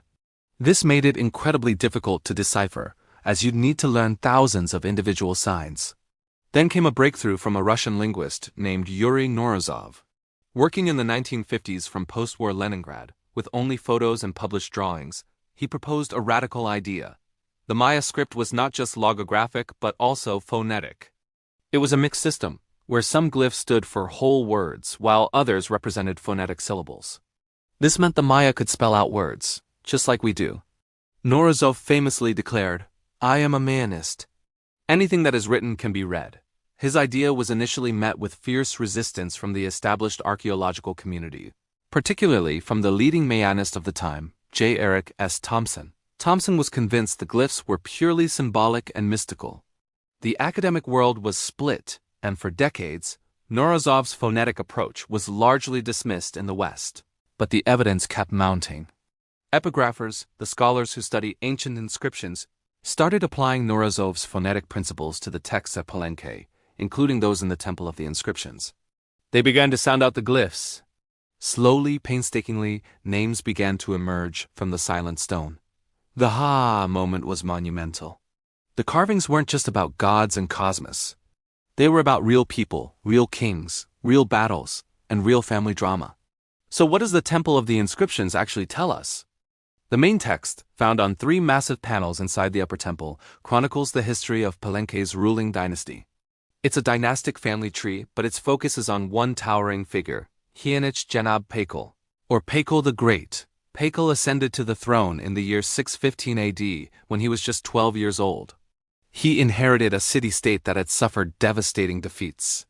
His reign, which lasted an incredible 68 years, was a golden age for Palenque. He was a master builder, a shrewd diplomat, and a powerful warrior who stabilized his kingdom and initiated a massive architectural program that transformed the city. The Temple of the Inscriptions was his masterwork, his legacy project. He commissioned it to be his own funerary monument, a testament to his reign and a guarantee of his divine place in the afterlife. The inscriptions tell us the exact dates of his birth, his accession to the throne, and other key events in his life. They connect him to his ancestors, legitimizing his rule by tracing his lineage back through generations of kings and queens. It's a political statement, a declaration that he is the rightful heir and a divine ruler. The text doesn't just list dates. It's written in beautiful, poetic language, weaving together history and mythology. It anchors Paykal's life story within the grander cosmic cycle of Maya belief. It tells us that history and the lives of rulers were seen as part of a divine, recurring pattern. This was a revolution in our understanding. The Maya were no longer a peaceful, anonymous collective of priest astronomers. Thanks to the decipherment of glyphs like these, we now know they had a history as complex and dramatic as any ancient European or Asian dynasty. They had powerful kings and queens, they waged wars, they forged alliances, they celebrated births, and they mourned deaths. They were fully human, with all the ambition and legacy building that entails. But the Temple of the Inscriptions held one more, even more astonishing secret. In 1948, a Mexican archaeologist named Alberto Ruiz Luthier was excavating the temple. He noticed something odd about the floor of the main chamber. One of the stone slabs had a double row of holes with removable plugs, something he hadn't seen elsewhere. He suspected there might be something underneath. For 4 long years, he and his team painstakingly cleared a hidden staircase, which had been intentionally filled with rubble and sealed for over 1,000 years. Imagine the anticipation, digging deeper and deeper into the heart of the pyramid, not knowing what you might find. Finally, in 1952 they reached the bottom. They came to a large, triangular stone door. Moving it aside, Ruiz Luthier peered into the darkness with a lamp. He later wrote that it was like stepping into a grotto or an ice cave, with stalactites and stalagmites formed over the centuries. And within this hidden chamber, he saw something that had never been found before: an undisturbed royal tomb inside a Maya pyramid. Up to that point, scholars believed Maya pyramids were simply temple bases, unlike Egyptian pyramids, which were primarily tombs. This discovery shattered that assumption. The room was dominated by a massive, intricately carved sarcophagus, and the lid is one of the most famous and debated pieces of art from the ancient Americas. It depicts a man, now known to be Paykal himself, in a unique posture. He appears to be falling backward, at the moment of death, into the jaws of a skeletal serpent, which represents the underworld Xibalba. Above him rises the world tree, the central axis of the cosmos, with a celestial bird at its peak. He is caught between the underworld below and the heavens above. The entire scene is a powerful depiction of death, burial, and rebirth. It shows Tikal's journey through the underworld to be reborn as a god. When the team finally managed to lift the 5-ton lid, they found the remains of Tikal the Great, adorned with a breathtaking death mask made of jade, along with jade jewelry, ear flares, and necklaces. This was him. The man from the inscriptions, the builder of the temple, found exactly where his story said he would be. It was the ultimate confirmation. The history written on the walls was real. The discovery of Tikal's tomb was a global sensation. It proved that Maya pyramids could indeed be funerary monuments for their greatest rulers. And it connected the architectural marvel, the historical text, and the human remains of a specific individual in a way that had never been seen before in Maya archaeology. The work of epigraphers, building on Morozov's initial breakthrough, continued to flourish. Scholars like Tatyana Proskoryakov, Linda Skeel, and David Stewart made further leaps. They identified the emblem glyphs that named specific city-states. They pieced together the life stories of rulers at Tikal, Papan, and Yaxchilin. They could read about royal marriages, the capture of rival lords, and the dedication of new buildings. What was once seen as a collection of mystical symbols has become a rich historical archive. The Temple of the Inscriptions stands as a testament not only to Tikal the Great, but also to the power of human intellect and persistence. It reminds us that history is not always lost. Sometimes it's just waiting for the right key, the right mind to unlock its secrets. Today, when we look at Maya glyphs, we don't just see abstract patterns. We see the names of people like Tikal, Lady Six Sky, and Jasachan Kaowil. We can read their stories, written in their own words, from their own perspective. The Temple of the Inscriptions didn't just give us a king's tomb. It gave the ancient Maya their voice back. And because of it, the stone pyramids of the jungle are no longer silent. They speak. Thanks for joining us on this incredible deep dive into Maya history. If you found this as fascinating as I did, make sure to like this video, subscribe to the channel, and hit that notification bell so you don't miss our next adventure. See you next time. Welcome back to our journey through the wonders of ancient civilizations. Today, we're venturing deep into the heart of the Guatemalan jungle to uncover the secrets of Tikal, one of the most powerful city-states of the ancient Maya world. But what made Tikal so dominant? The answer lies in its long line of extraordinary kings and queens, who ruled not just with military might but with cosmic power. Let's delve into the fascinating sagas of Tikal's royal dynasties. Our story begins with the legendary founder, Yax'eb-Zuk, whose name translates to First Step Shark. Around 90 AD, he established the dynasty that would rule Tikal for centuries. While we don't have a lot of specific details about his reign, his name echoes through Tikal's history. He was the original source of royal authority, the bedrock upon which the entire kingdom was built. Think of him as the George Washington of Tikal, the figure everyone looked back to for legitimacy. Over the next few hundred years, Tikal's influence grew. Kings came and went, each adding to the city's legacy. But one of the most pivotal figures from this early period was Chak Tok Ichak, or Great Jaguar Paw. He reigned during the 4th century AD. A time when Tikal was a major player on the Mesoamerican stage. His monuments depict him as a quintessential Maya king, a fierce warrior and a divine intermediary. He oversaw the construction of significant buildings and presided over important rituals. However, his reign ended abruptly and mysteriously in the year 378 AD. Inscriptions tell us that on the very same day he entered the water, a Maya euphemism for death. A new lord associated with the distant city of Teotihuacan arrived. This event marks a massive turning point. Often called the Teotihuacan Entrada, it fundamentally changed Tikal's political landscape, ushering in a new era with strong influences from central Mexico. Great Jaguar Paw represents the end of an old guard and the dramatic beginning of a new, more cosmopolitan Tikal. For the next century and a half, Tikal experienced a period of turbulence, caught in a power struggle with its great rival Calakmul. This rivalry, known as the Star Wars of the Maya world, saw Tikal suffer a major defeat, leading to a period of decline known as the Tikal hiatus. For over 100 years, no new major monuments were erected, and the city's power waned. It seemed as though Tikal's golden age was over. But then, a hero emerged from the shadows to reclaim Tikal's glory. His name was Jasa Chankayawil I, ascending to the throne in 682 AD. He inherited a city that was a shadow of its former self, but he was determined to change that.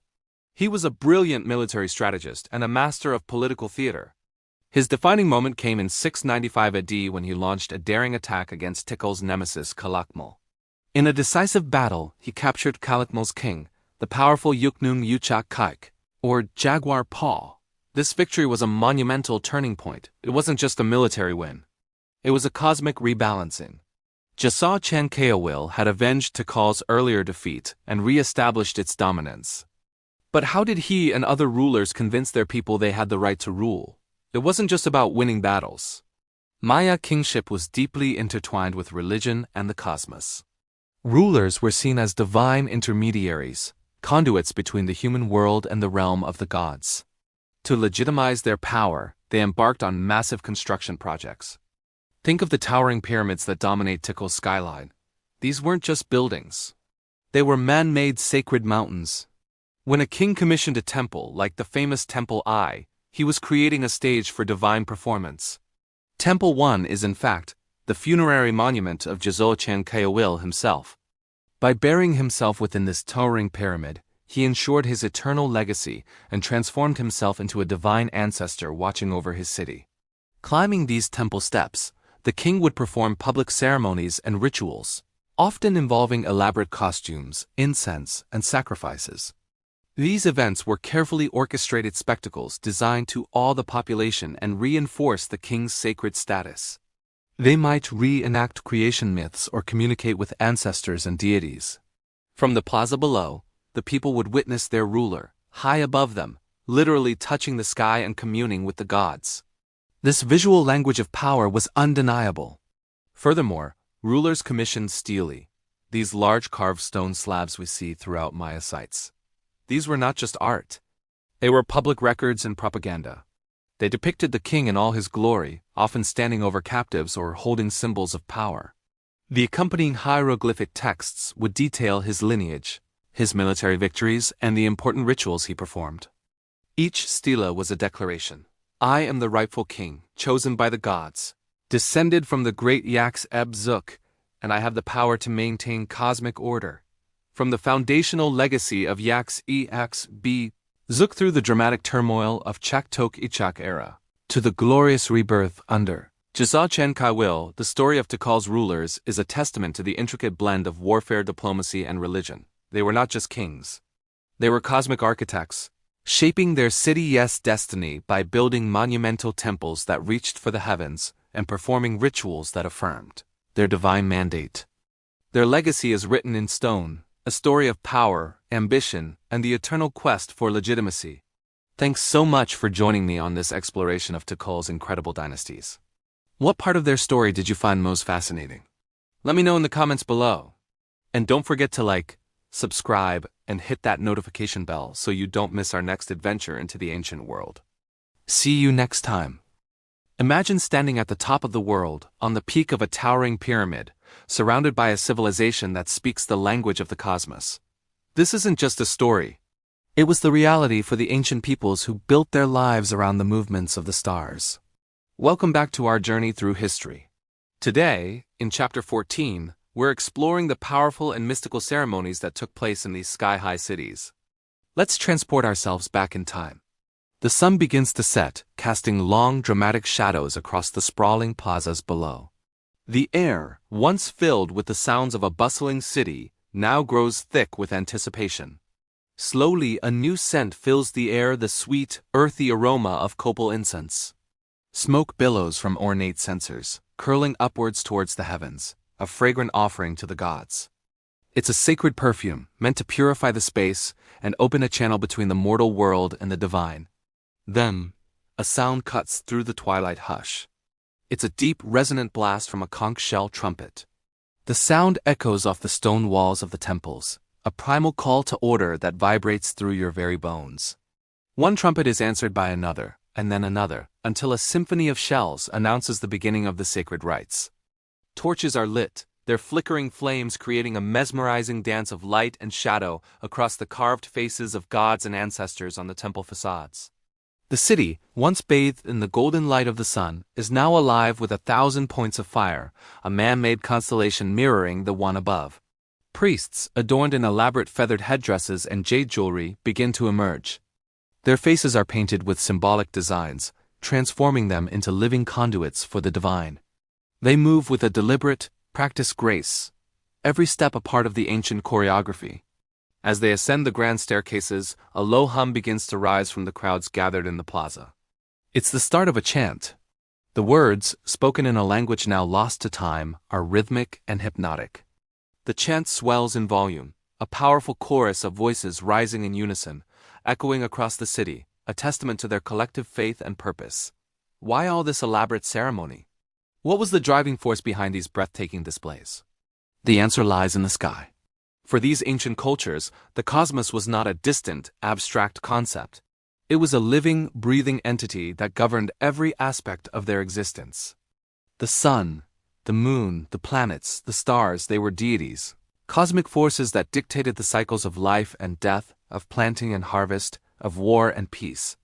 Astronomy wasn't just a science, it was a sacred duty. The priests were not just spiritual leaders, they were master astronomers. They spent countless nights observing the celestial dance, meticulously tracking the paths of the planets and the rising and setting of constellations. This knowledge was power. It allowed them to create incredibly precise calendars, far more accurate than many in other parts of the world at the time. They had not one, but multiple calendars running concurrently. There was a 365-day solar calendar, the Hab, which governed the agricultural cycle. And then there was the 260-day sacred calendar, the Tzolkin, which dictated the timing of religious ceremonies and important life events. These two calendars would align every 52 years, creating a major cyclical event known as the calendar round. This was a time of immense significance, often marked by the most elaborate ceremonies of all. It was a time of renewal, but also of great anxiety. Would the world end? Would the sun rise again? The rituals performed during the calendar round were designed to appease the gods and ensure the continuation of the cosmos. Great new fire ceremonies were held, where all fires in the kingdom were extinguished. The high priest would then create a new flame, often on the chest of a sacrificial offering, and from this single spark runners would carry torches to relight the hearth of every home, symbolizing a new beginning, a new contract with the gods. But it wasn't just the 52-year cycle. Every single day, every celestial event, was imbued with meaning. The solstices and equinoxes were particularly important. Think of the famous pyramid of Chichen Itza, El Castillo. Twice a year, on the spring and autumn equinoxes, a shadow in the shape of a giant serpent appears to slither down the pyramid's northern staircase. This isn't an accident. It's a breathtaking feat of architectural and astronomical genius. It's a public display that says, "We understand the universe. We are in harmony with the gods." This event would have been a massive festival, drawing people from all over the kingdom to witness the divine serpent god Kukulkan descending to earth. These rituals were the heartbeat of their society. They were a way to make sense of a world filled with unpredictable forces. A drought could be explained as the anger of the rain god, Chak, and specific ceremonies could be performed to appease him. A solar eclipse, a terrifying event for any culture, was interpreted through their cosmic lens, and the rituals that followed were designed to restore balance to the heavens. These ceremonies provided structure, meaning, and a sense of control in a world that often felt chaotic. They were also a powerful tool for social and political cohesion. By gathering thousands of people together to witness these grand spectacles, the ruling elite reinforced their authority. They positioned themselves as the essential intermediaries between the people and the gods. Their ability to predict eclipses, to track Venus, to align buildings with the stars, this was proof of their divine right to rule. The ceremonies were a form of mass communication, a way to unify the population under a shared belief system and a common identity. The awe and wonder inspired by the incense, the trumpets, the chants, and the cosmic light shows all served to bind the community together. So when we look at these ancient pyramids, let's not see them as just silent stone monuments. Let's see them as they were. Vibrant, living stages for the greatest show on Earth. They were theaters of the cosmos where humanity reached for the stars and in their own way, touched the face of the divine. The incense smoke may have cleared, the chants may have faded into silence, but the legacy of their celestial devotion is etched forever in the stones they left behind, a timeless reminder of a people who lived in harmony with the heavens. Thanks for joining us on this exploration of ancient ceremonies. If you found this journey as fascinating as I did, make sure to like this video and subscribe to our channel for more chapters from the past. Let us know in the comments which ancient ritual you find most captivating. Until next time, keep looking up. Hello and welcome back to our journey through Maya history. Today, we re-diving into one of the most epic rivalries of the ancient world, the centuries-long struggle between two Maya superpowers, Tikal and Calakmul. Forget what you think you know about the Maya. This wasn't just about building pyramids and studying the stars. This was a story of war, betrayal, and a fight for ultimate control that spanned generations. Picture this, the dense jungles of Guatemala and Mexico, hiding two colossal cities, each with a king who believed he was the rightful ruler of the entire Maya world. This wasn't a single, straightforward war. Instead, it was a complex, drawn-out conflict, much like the Cold War of the 20th century. That's why many historians call it the Maya Cold War. Tikal and Calakmul didn't just fight each other directly. They built vast networks of alliances, turning the entire Maya region into a massive chessboard. They used propaganda, strategic royal marriages, and economic blockades to weaken each other. It was a geopolitical game of shadows played out over hundreds of years. So let's set the stage. By the early Classic period, around the 3rd century AD, Tikal was the undisputed giant of the southern Maya lowlands. Located in what is now northern Guatemala, it was a thriving metropolis with immense temples, a powerful dynasty of kings, and a vast trade network. For centuries, Tikal's influence was unmatched. Its rulers, who carried the title of Divine Lord of Tikal, commanded respect and tribute from dozens of smaller cities. They were the center of the universe, or so they thought. But to the north, in the heart of the Calakmul Biosphere Reserve in Mexico, another power was rising. This was the Canopy dynasty, also known as the Snake Kingdom, because their emblem glyph was a snake head. We see this snake emblem everywhere in the Maya world, a testament to their sprawling influence. For a long time, the Snake Kingdom didn't have a permanent capital. They were a mobile dynasty, moving from city to city, building their power base. But around the 6th century, they settled at the massive city of Calakmul. And from there, they launched their grand plan, to encircle and crush Tikal. The conflict truly ignited in the mid-6th century. Calakmul, under the leadership of a king named Cab Hicks, began aggressively forming alliances with cities that surrounded Tikal. Think of it as a strategic encirclement. They offered military support, favorable trade deals, and political backing to any city willing to defy Tikal's authority. This was classic proxy warfare. Calakmul's strategy was brilliant. Instead of launching a massive, costly frontal assault on Tikal, they decided to bleed their rival dry by turning its neighbors against it. One by one, key allies of Tikal began to switch sides. The most significant of these was the city of Caracal, located in modern-day Belize. Caracal had been a loyal vassal of Tikal for a long time. But in the year 556, Caracal's king, Lord Water, switched his allegiance to Calakmul. This was a massive blow to Tikal. It was like a key partner suddenly joining the competition. The betrayal of Caracal led to one of the most devastating events in Tikal's history. In 562 AD, an army, likely led by Calakmul's king Sky Witness and supported by Caracal, marched on Tikal. They defeated Tikal's army and captured its king Wakchen Keowil. Inscriptions from Caracal chillingly describe this event with a term known as a Star War event, an axe-over-pyramid glyph that signifies a brutal conquest. After this defeat, Tikal entered a period of silence that lasted for 130 years. Archaeologists call this the Tikal hiatus. During this dark age, no new monuments were built, no royal burials were recorded, and Tikal's power completely collapsed. It was as if the city had fallen off the map. Meanwhile, Calakmul and its Snake Kingdom allies were at the zenith of their power. Their influence stretched from the jungles of Chiapas to the coasts of Belize. The Snake Kings became the supreme overlords of the Maya world, and their capital at Calakmul grew into one of the largest cities in the Americas. They controlled trade routes, dictated politics, and their emblem was a symbol of absolute authority. For over a century, it seemed like Tikal was finished, a relic of a bygone era. But you can't keep a good superpower down. Deep within the broken city, the royal dynasty of Tikal survived. They were plotting their revenge, waiting for the right moment to reclaim their destiny. That moment came in the 7th century with the rise of one of the greatest kings in Maya history, Jasa Chan Kayowil I. He ascended to the throne of a weakened Tikal in 682 AD. He knew that to restore Tikal's glory, he had to do the unthinkable, directly challenge the might of the Snake Kingdom. He spent years rebuilding his city, strengthening his army, and preparing for the ultimate showdown.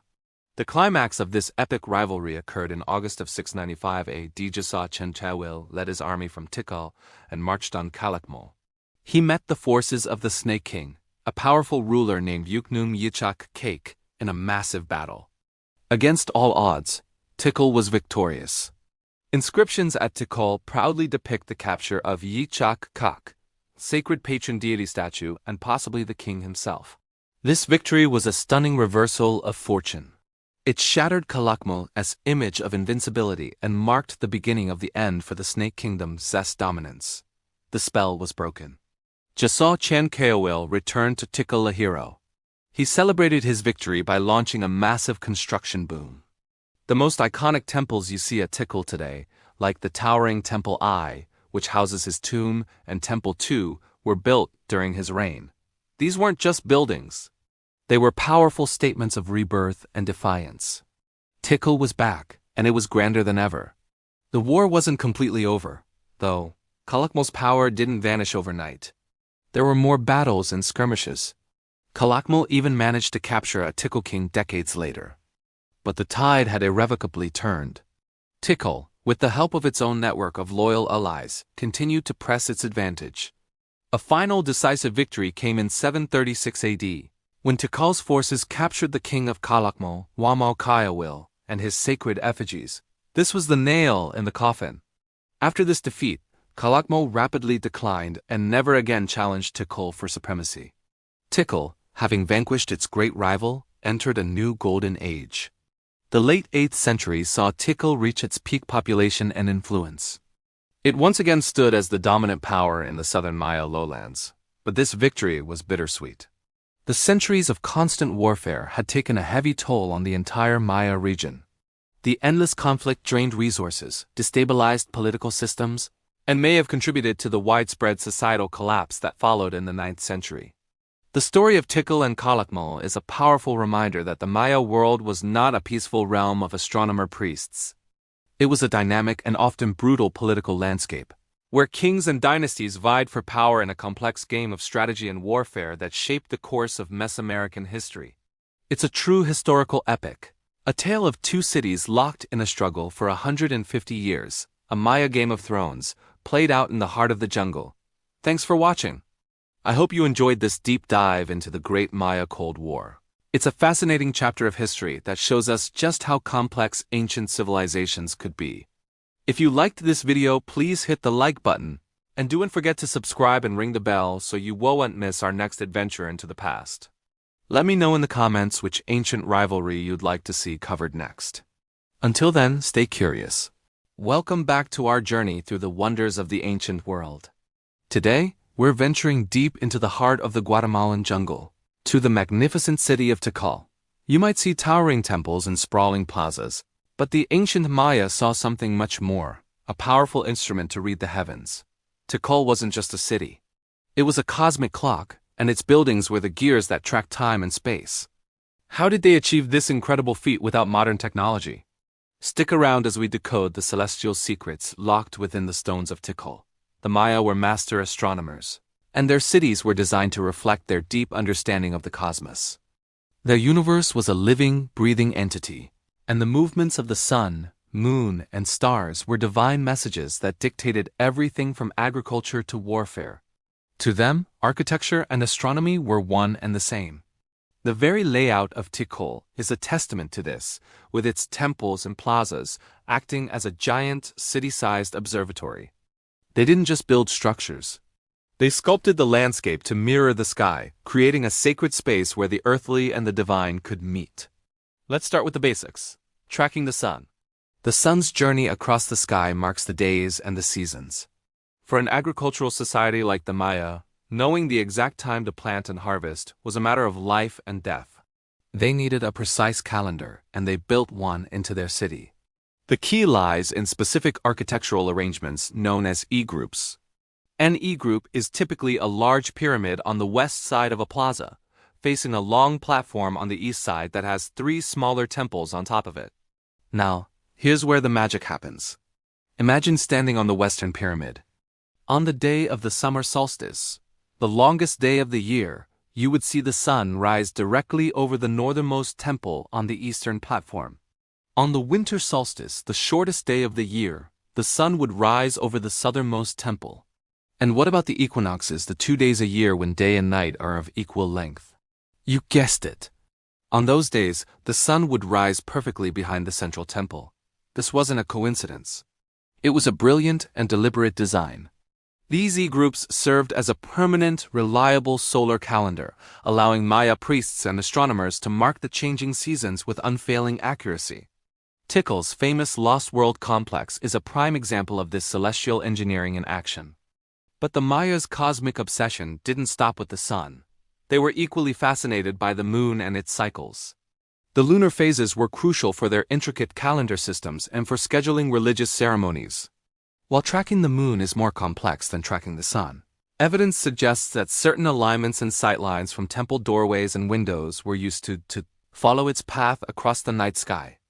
They recorded lunar eclipses with incredible precision in their codices, viewing them as powerful and often ominous portents. The rhythm of the moon was woven into the rhythm of Maya life. Now, let's talk about Venus. To the Maya, Venus wasn't just a bright point of light in the sky. It was a powerful deity with a dual nature, associated with both creation and destruction. It was the companion of the sun, appearing as the morning star and the evening star. Its movements were so important that they were linked to warfare and the fates of rulers. The Maya calculated the synodic period of Venus, the time it takes to reappear in the same spot in the sky, at 584 days. This is astonishingly close to the modern astronomical value of 583.92 days. How did they do it? Again, the answer is in the architecture. Structures like the governor's palace at the nearby city of Uxmal have alignments that precisely track the southernmost rising and setting points of Venus. While the evidence at Tikal is more subtle, it's widely believed that certain temples and structures were also built with Venus in mind. Priests would use specific windows or doorways as viewing portals, making observations over many years to chart the planet's complex cycle. These observations were then recorded in books like the Dresden Codex, which contains a detailed Venus almanac, essentially a guide for predicting its appearances and determining auspicious times for major events, including war. For the Maya, going to battle without consulting the position of Venus would have been unthinkable. So when we look at Tikal, we're not just seeing ancient ruins. We're seeing a city that was a living, functioning astronomical tool. The temples are more than just monuments. They are solar and celestial observatories. The plazas are more than open spaces. They are viewing platforms for cosmic events. The entire city is a map of the Maya cosmos, a place where time, space, and spirituality were perfectly aligned. The Maya priests who stood atop these pyramids weren't just looking at the stars. They were reading a sacred text written in the language of light and motion. They were timekeepers, astronomers, and spiritual guides, using their stone-built instruments to navigate both the heavens and the complexities of human life on Earth. What's truly mind-boggling is the precision they achieved. Without telescopes, without computers, without any of the tools we take for granted, the Maya created a system of astronomy that was, in many ways, more advanced than that of their European contemporaries. Their knowledge was built on centuries of patient observation, passed down through generations. They understood that the universe was a place of cycles and patterns, and they built their world to be in harmony with those celestial rhythms. Next time you see a picture of a Maya pyramid, remember that its purpose goes far beyond what meets the eye. It's a testament to human ingenuity and our timeless quest to understand our place in the universe. The legacy of Tikal's skywatchers is a powerful reminder that with dedication and a keen eye, the cosmos can be understood and its secrets can be unlocked. Thanks so much for watching and exploring the astronomical wonders of Tikal with me today. If you enjoyed this journey into the past, please hit that like button and subscribe for more deep dives into ancient mysteries. Let me know in the comments what other ancient marvels you'd like to explore. Until next time, keep looking up. Ever wondered how an ancient city, deep in the heart of a dense rainforest, could support nearly 100,000 people? Welcome to Tikal, the New York City of the ancient Maya world. It's a story of incredible ingenuity, vast trade networks, and a deep understanding of a challenging environment. How did they do it? Let's dive into the economy of a rainforest empire. First, let's talk about population. At its peak around 800 AD, Tikal was a sprawling metropolis with an estimated population of up to 90,000 people. To put that in perspective, that's more than many modern towns. Feeding, housing, and providing water for that many people without modern technology is a monumental task, especially in a jungle. So, what was their secret? It wasn't just one thing, but a powerful combination of trade, agriculture, and brilliant engineering. Let's start with trade. Tikal was a commercial powerhouse. It didn't have many local resources, so it had to import. And what it imported and exported created immense wealth. 3 commodities were key: jade, cacao, and obsidian. Jade was more valuable than gold to the Maya. It was the ultimate status symbol, used for sacred objects, jewelry for the elite, and elaborate funeral masks.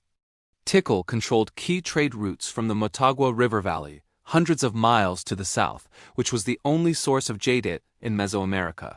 By managing this precious green stone, Tikal's rulers amassed incredible wealth and political power. Then there's cacao. Yes, chocolate. Cacao beans were so valuable they were used as currency. Imagine buying your groceries with a handful of chocolate beans. Tikal was situated in a region perfect for growing cacao, and they likely controlled vast orchards. This gave them a direct source of wealth that they could trade for goods they lacked. The elite drank frothy, spiced chocolate from ornate vessels, a luxury that underscored their high status. And finally, obsidian. This volcanic glass was the steel of the ancient world. It's incredibly sharp, perfect for making tools, spear points, and razor-sharp blades for weapons. The nearest major source of high-quality obsidian was in the highlands of modern-day Guatemala, a site called El Chayol. Tikal dominated the trade routes from this source, effectively controlling the arms and tools market for much of the Maya lowlands. Anyone needing a good knife or a sharp spear had to go through Tikal. This control over jade, cacao, and obsidian made Tikal a magnet for merchants and a center of immense wealth. But wealth alone doesn't feed 90,000 mouths. For that, we need to look at their agricultural genius. The area around Tikal seems like a poor choice for farming. The soil is thin, and the rainy season brings floods while the dry season brings drought. So how did they feed everyone? The answer lies in sophisticated agricultural techniques. The Maya of Tikal didn't just clear the forest and plant corn. They engineered the landscape itself. One of their key innovations was agricultural terracing. On hillsides and slopes, they built stone walls to create level fields. This did 2 crucial things. It prevented soil erosion during heavy rains and helped retain moisture during the dry season. These terraces effectively created new, stable farmland out of terrain that would otherwise be unusable. It was a massive, labor-intensive undertaking that transformed the region. They also practiced intensive farming in swampy, low-lying areas, known as bajos. They created raised fields or chinampas by digging canals and piling the excavated mud to form fertile garden beds. These canals provided irrigation and a source of aquatic life, while the raised beds protected crops from flooding. It was a complete, self-sustaining ecosystem for food production. Combined with their staple crops of maize, beans, and squash, the 3 sisters, these methods allowed Tikal to produce a massive food surplus. This surplus not only fed the urban population but also freed up a large portion of the people to become artisans. Soldiers, priests, and builders, the very people who built the towering temples we see today. But food isn't the only necessity. What about water? The region has no natural rivers or lakes. For about 4 months of the year, there's virtually no rain. This is where Tikal's engineering prowess truly shines. The entire city was designed as a massive water collection and storage system. The Maya paved the great plazas and courtyards with plaster. When it rained, these huge surfaces acted as funnels, channeling rainwater into a network of canals. These canals led to massive man-made reservoirs. Tikal had several of these huge reservoirs, strategically placed around the city center. The temple, the 4th reservoir, for example, could hold millions of gallons of water. They didn't just store it, they managed it. They built dams, sluice gates, and even filtration systems using sand to purify the water. This incredible system ensured a year-round supply of fresh water for drinking, cooking, and irrigation. It was a level of hydraulic engineering that rivaled that of the Roman Empire and was absolutely essential for the city's survival and growth. So Tikal was a self-made giant, but it wasn't an isolated one. It was part of a much larger international network, and its most significant connection was with a distant, mighty city, Teotihuacan. Located hundreds of miles away in the Valley of Mexico, Teotihuacan was the superpower of its time, a massive city with a distinct culture and immense military and economic influence. And for a time, its influence reached all the way to Tikal. Archaeological evidence shows a dramatic event in the year 378 AD. Stela 31 at Tikal records the arrival of a figure named Siaj Cake, or Fire is Born, who came from the west, likely from Teotihuacan. On the very same day, Tikal's king Chaktok Ichak, or Great Jaguar Paw, died. Immediately after, a new king was installed, a son of the ruler of Teotihuacan. This wasn't a friendly visit, it was a regime change, a conquest. After this event, Tikal's art, architecture, and ceramics suddenly showed strong Teotihuacan influences. We see warriors depicted in the talitablero architectural style of Teotihuacan, carrying spear throwers known as atlatls, a classic Teotihuacan weapon. This connection, though born of conflict, ultimately benefited Tikal. It plugged the Maya city directly into Teotihuacan's vast trade network, which stretched across Mesoamerica. This gave Tikal access to even more goods and markets, further cementing its economic dominance in the Maya world. For the next century, Tikal was essentially a client state or a very close ally of the great city in the west, and this relationship supercharged its growth and power. So the story of Tikal's economy is a testament to human resilience and innovation. It wasn't built on gold mines or vast natural harbors. It was built on the clever control of precious goods like jade and obsidian. It was sustained by transforming a challenging landscape into a breadbasket through terracing and water management. And it was propelled onto the world stage through a complex, and sometimes violent, relationship with a foreign superpower. When you look at the silent, towering pyramids of Tikal today, remember that they were the headquarters of a thriving, bustling, and brilliantly managed economic empire. It's a powerful reminder that with ingenuity and organization, a civilization can not only survive, but thrive in even the most unlikely of places. Thanks for watching. If you found this journey into the Maya economy fascinating, don't forget to like, subscribe, and hit that notification bell for more deep dives into ancient history. See you next time. Welcome back to our journey through the annals of history. Today, we stand at a precipice, looking into the abyss of a fallen giant. This is Chapter 18, The Collapse, where we explore the haunting question of why Tikal, one of the most powerful cities of the ancient Maya world, was abandoned. For centuries, Tikal was a beacon of civilization, its towering pyramids piercing the jungle canopy, a testament to human ingenuity and power. Its plazas teemed with life, its markets buzzed with commerce, and its temples echoed with sacred rituals. But by the year 900 CE, the echoes had faded, the plazas were silent, and the jungle had begun its relentless reclamation. The great city was a ghost town. What happened? The story of Tikal's fall isn't a single dramatic event.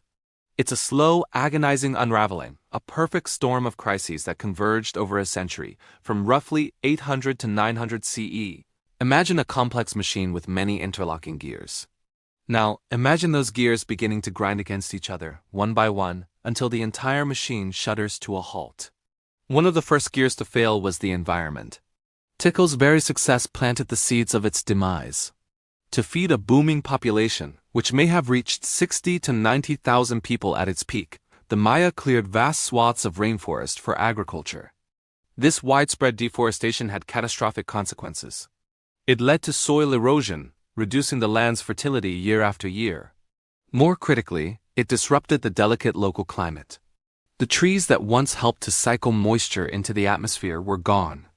This, combined with what scientists believe was a series of prolonged, severe droughts, spelled disaster. The Maya were masters of water management, building intricate systems of reservoirs and canals to capture and store rainwater. But even their brilliant engineering couldn't withstand years of failed rains. As the reservoirs dried up, the crops withered in the fields. The foundation of Maya life, maize, became scarce.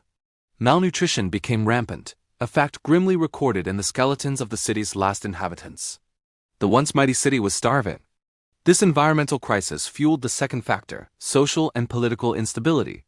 The rulers of Tikal, the Kawal Ajal or Holy Lords, derived their authority from their perceived connection to the gods. They were expected to ensure the cosmic order, which included bringing the rains and guaranteeing bountiful harvests. As the droughts persisted and famine spread, the people's faith in their leaders began to crumble. The monuments tell this story in stone. The grand inscriptions celebrating royal births, victories, and ceremonies, which had been a constant feature of Tikal for centuries, abruptly stop. The last dated monument at Tikal was erected in the year 869 CE. After that, silence. The elite, unable to provide for their people or justify their divine right to rule, lost their grip on power. The intricate social structure that had held Tikal together for a millennium began to fray. This internal weakness made Tikal vulnerable to the third devastating force, warfare. The late Classic period was a time of escalating conflict across the Maya lowlands. Cities vied for control of dwindling resources and trade routes. While Tikal had once been a dominant military power, its internal struggles left it exposed. Archaeological evidence points to the construction of defensive walls and ditches around the city's core in its final decades, a desperate, last-ditch effort to protect a weakened population from outside threats. These conflicts weren't just about conquest. They were about survival. War disrupted trade networks, cutting Tikal off from essential goods like salt, obsidian, and jade. It further strained the food supply and diverted manpower from farming to fighting. Each battle, whether won or lost, pushed the city closer to the brink. The cycle was vicious. Drought led to famine, famine led to political breakdown, and breakdown led to warfare, which in turn made every other problem worse. So how did the end actually play out? It wasn't a single, dramatic exodus. There was no final battle that emptied the city overnight. Instead, it was a slow, painful bleed. Over the course of a century, the people of Tikal simply left. Family by family, group by group, they abandoned their stone houses and temples in search of a better life, of water, of food, of security. Some may have migrated north to the Yucatan Peninsula, where cities like Chichen Itza were then on the rise. Others may have simply dispersed into smaller, more sustainable villages deep in the forest, returning to a simpler way of life. The elite were likely among the first to leave, their power base having evaporated. The artisans, scribes, and priests followed. Finally, the farmers, the very heart of the city, packed what little they had and walked away from the fields their ancestors had tilled for generations. Imagine the scene in those final years. The once immaculate plazas overgrown with weeds. The marketplaces empty and silent. The grand pyramids, their painted stucco crumbling, no longer hosting elaborate ceremonies but standing as silent witnesses to a dying world.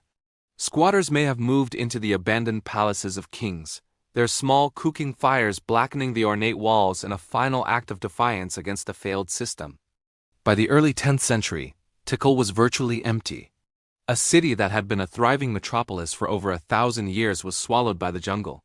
Its story became a legend, its location lost to the outside world for nearly a millennium until its rediscovery in the 19th century. The collapse of Tikal is a profound and humbling story. It serves as a powerful reminder that no civilization, no matter how advanced or powerful, is immune to the consequences of environmental degradation, social inequality, and internal conflict. The stone temples that stand today are not just tourist attractions. They are monuments to a complex society and a somber warning from the past. As we conclude our exploration of Tikal, we are left not with a sense of failure, but with a deep respect for the Maya people. They built one of the world's great civilizations in a challenging environment. And while their great cities fell, the people themselves did not vanish. Their descendants live on today throughout Central America, carrying the legacy of their ancestors in their language, their culture, and their resilience. The story of Tikal is not just an ending. It is a chapter in the long, continuous story of the Maya. Thank you for joining me on this incredible journey through the rise and fall of Tikal. If you've enjoyed this series, please like, share, and subscribe for more deep dives into the mysteries of the past. Until next time, keep exploring. Welcome back, history explorers and nature lovers, to the next chapter of our journey. Today, we delve into a world where human ambition meets the relentless, quiet power of nature. We're exploring Chapter 19, Nature Reclaims the Stone Giants. Imagine, if you will, the slow, silent passage of centuries. Great stone temples, once the vibrant heart of a bustling civilization, now stand as lonely sentinels against the encroaching jungle. The sharp, proud lines of pyramids, carved by human hands, begin to soften. It starts with a single seed, a tiny crack in the stone, then another, and another. Soon, a delicate green fuzz carpets the steps where kings once walked. This is just the beginning. Over decades, this green fuzz transforms into a thick, velvety blanket of moss, cool and damp to the touch. It's a living tapestry that cushions the harsh angles of the stone, turning rigid structures into soft, organic forms. From this moss, new life springs forth. Hardy ferns unfurl their intricate fronds in the shaded crevices, like delicate green lace draped over the gray stone. They thrive in the moisture trapped by the moss, their roots seeking purchase in the accumulated soil and dust of ages. The air, once filled with the sounds of chanting and ceremony, is now thick with the scent of damp earth and decaying leaves. Then come the vines. They are the true conquerors of this silent kingdom. Slender tendrils, like green fingers, reach out, exploring every surface. They snake their way up massive walls, wrapping around towering pillars as if in a slow, suffocating embrace. Liana vines, thick as a human arm, hang like heavy ropes from the highest ramparts, their leaves forming a dense curtain that conceals ancient carvings and mysterious glyphs. These vines are the arteries of the jungle, pumping life into the heart of the ruins, and bit by bit pulling the stones apart. The silence of the abandoned city is profound, broken only by the whisper of the wind through the leaves, and the occasional creak of a root dislodging a stone. As the years stretch into centuries, the trees arrive. What began as a small sapling sprouting from a ledge can grow into a magnificent giant. The roots of the ceiba, or silk cotton tree, are particularly formidable. They spread like massive, woody serpents across plazas and down staircases, their immense strength capable of splitting multi-ton blocks of stone. These colossal trees become one with the temples, their branches forming a new canopy over the old courtyards, filtering the harsh tropical sunlight into a dappled, ethereal glow. The ruins are no longer just stone. They are a hybrid of architecture and biology, a living sculpture constantly being reshaped by the patient hand of nature. The stone giants, once symbols of human dominance, are now humble pedestals for the triumphant forest. And with the return of the forest comes the return of its inhabitants. The silence is broken, not by human voices, but by a new symphony of life. High in the canopy that now shades the temples, troops of howler monkeys announce the dawn. Their deep, guttural roars echo through the stone corridors, a primal sound that seems to speak of the jungle's ancient power. You can see them, dark shapes swinging effortlessly from the liana vines, using the crumbling walls as their personal playground. Spider monkeys, with their impossibly long limbs, leap from tree to temple and back again, their chattering calls adding to the vibrant soundscape. The ruins are no longer empty. They are a vertical world teeming with acrobatic life. As dusk begins to settle, a different set of residents emerges. In the cool, dark chambers of the inner temples, where priests once kept their secrets, bats now roost by the thousands. At twilight they pour out into the evening air in a swirling, chittering cloud, a river of life flowing from the heart of the stone. And in the deepest shadows, the true king of this reclaimed kingdom prowls. The jaguar, sleek and powerful, moves with a silent grace that befits these sacred grounds. The crumbling walls provide perfect vantage points, the overgrown plazas its hunting grounds. This apex predator, once a symbol of royalty and divine power for the city's builders, has returned to claim its throne. Its spotted coat is the perfect camouflage against the dappled light and shadow of the moss-covered stones. Seeing a jaguar here feels less like a chance encounter and more like an audience with the true spirit of the place. The air itself is alive with color and sound. Flocks of scarlet macaws, like flying jewels, streak across the sky, their raucous calls echoing off the pyramid faces. Their brilliant red, yellow, and blue feathers are a startling contrast to the muted greens and grays of the ruins. Toucans, with their comically oversized and brightly colored bills, hop from branch to branch in the giant trees that have consumed the temples. They clack their beaks and utter their yelping calls, adding their unique voice to the jungle choir. Hummingbirds, tiny iridescent marvels, hover over the exotic flowers that now bloom in the royal courtyards, their wings a near-invisible blur. The city is a riot of sound and color, a paradise that has blossomed from decay. Even the smaller creatures have made these ruins their home. Armies of leafcutter ants march in determined lines across ancient causeways, carrying their green banners back to vast underground nests. Iguanas, like miniature dragons, bask on sun-warmed stones, their prehistoric forms looking perfectly at home amongst the ancient architecture. Brightly colored poison dart frogs find refuge in the damp, mossy crevices, their vibrant hues a warning to any would-be predators.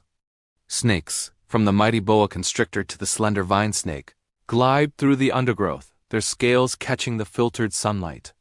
Every stone, every crack, every pool of water is a micro-habitat, supporting a complex web of life. The temples are not dead. They have simply been reborn. What we witness here is a powerful lesson. It's a story not of loss, but of transformation. The stone giants, built to last for eternity, have found a different kind of immortality. They have become the foundation for a new, thriving ecosystem. They are a testament to the fact that even the mightiest works of humanity are ultimately subject to the laws of nature. The jungle did not destroy the city. It adopted it, integrated it, and gave it a new purpose. The silence is gone, replaced by the thrumming, buzzing, and roaring of life. The stones no longer stand in defiance of the wilderness. They stand in partnership with it. This is nature's reclamation, a slow, patient, and beautiful process that turns a lost city into a living sanctuary. Thank you for joining us on this incredible journey into the heart of the reclaimed ruins. It's a powerful reminder that life always finds a way, creating beauty and wonder in the most unexpected places. If you were captivated by this story of nature's triumph, make sure to like this video and subscribe to our channel for more amazing chapters from our world has history. Don't forget to hit the notification bell so you won't miss our next adventure. See you next time. Welcome back to our journey through the wonders of ancient civilizations. Today, we're diving into Chapter 20, Excavation and Restoration, bringing the city back to light. Have you ever wondered how we get to see these magnificent ancient cities? It's not just about digging. It's a story of painstaking effort, scientific innovation, and a deep respect for the past. Let's uncover the secrets behind bringing a lost city back to life. For centuries, this incredible city lay hidden, swallowed by the jungle, its stone structures veiled by a thick blanket of vegetation. Early explorers in the 19th century hacked their way through, catching glimpses of its grandeur, but it wasn't until the 20th century that the real work began. The age of modern archaeology had dawned, and with it came a new, systematic approach to uncovering the past. The first major archaeological projects kicked off in the early 1900s.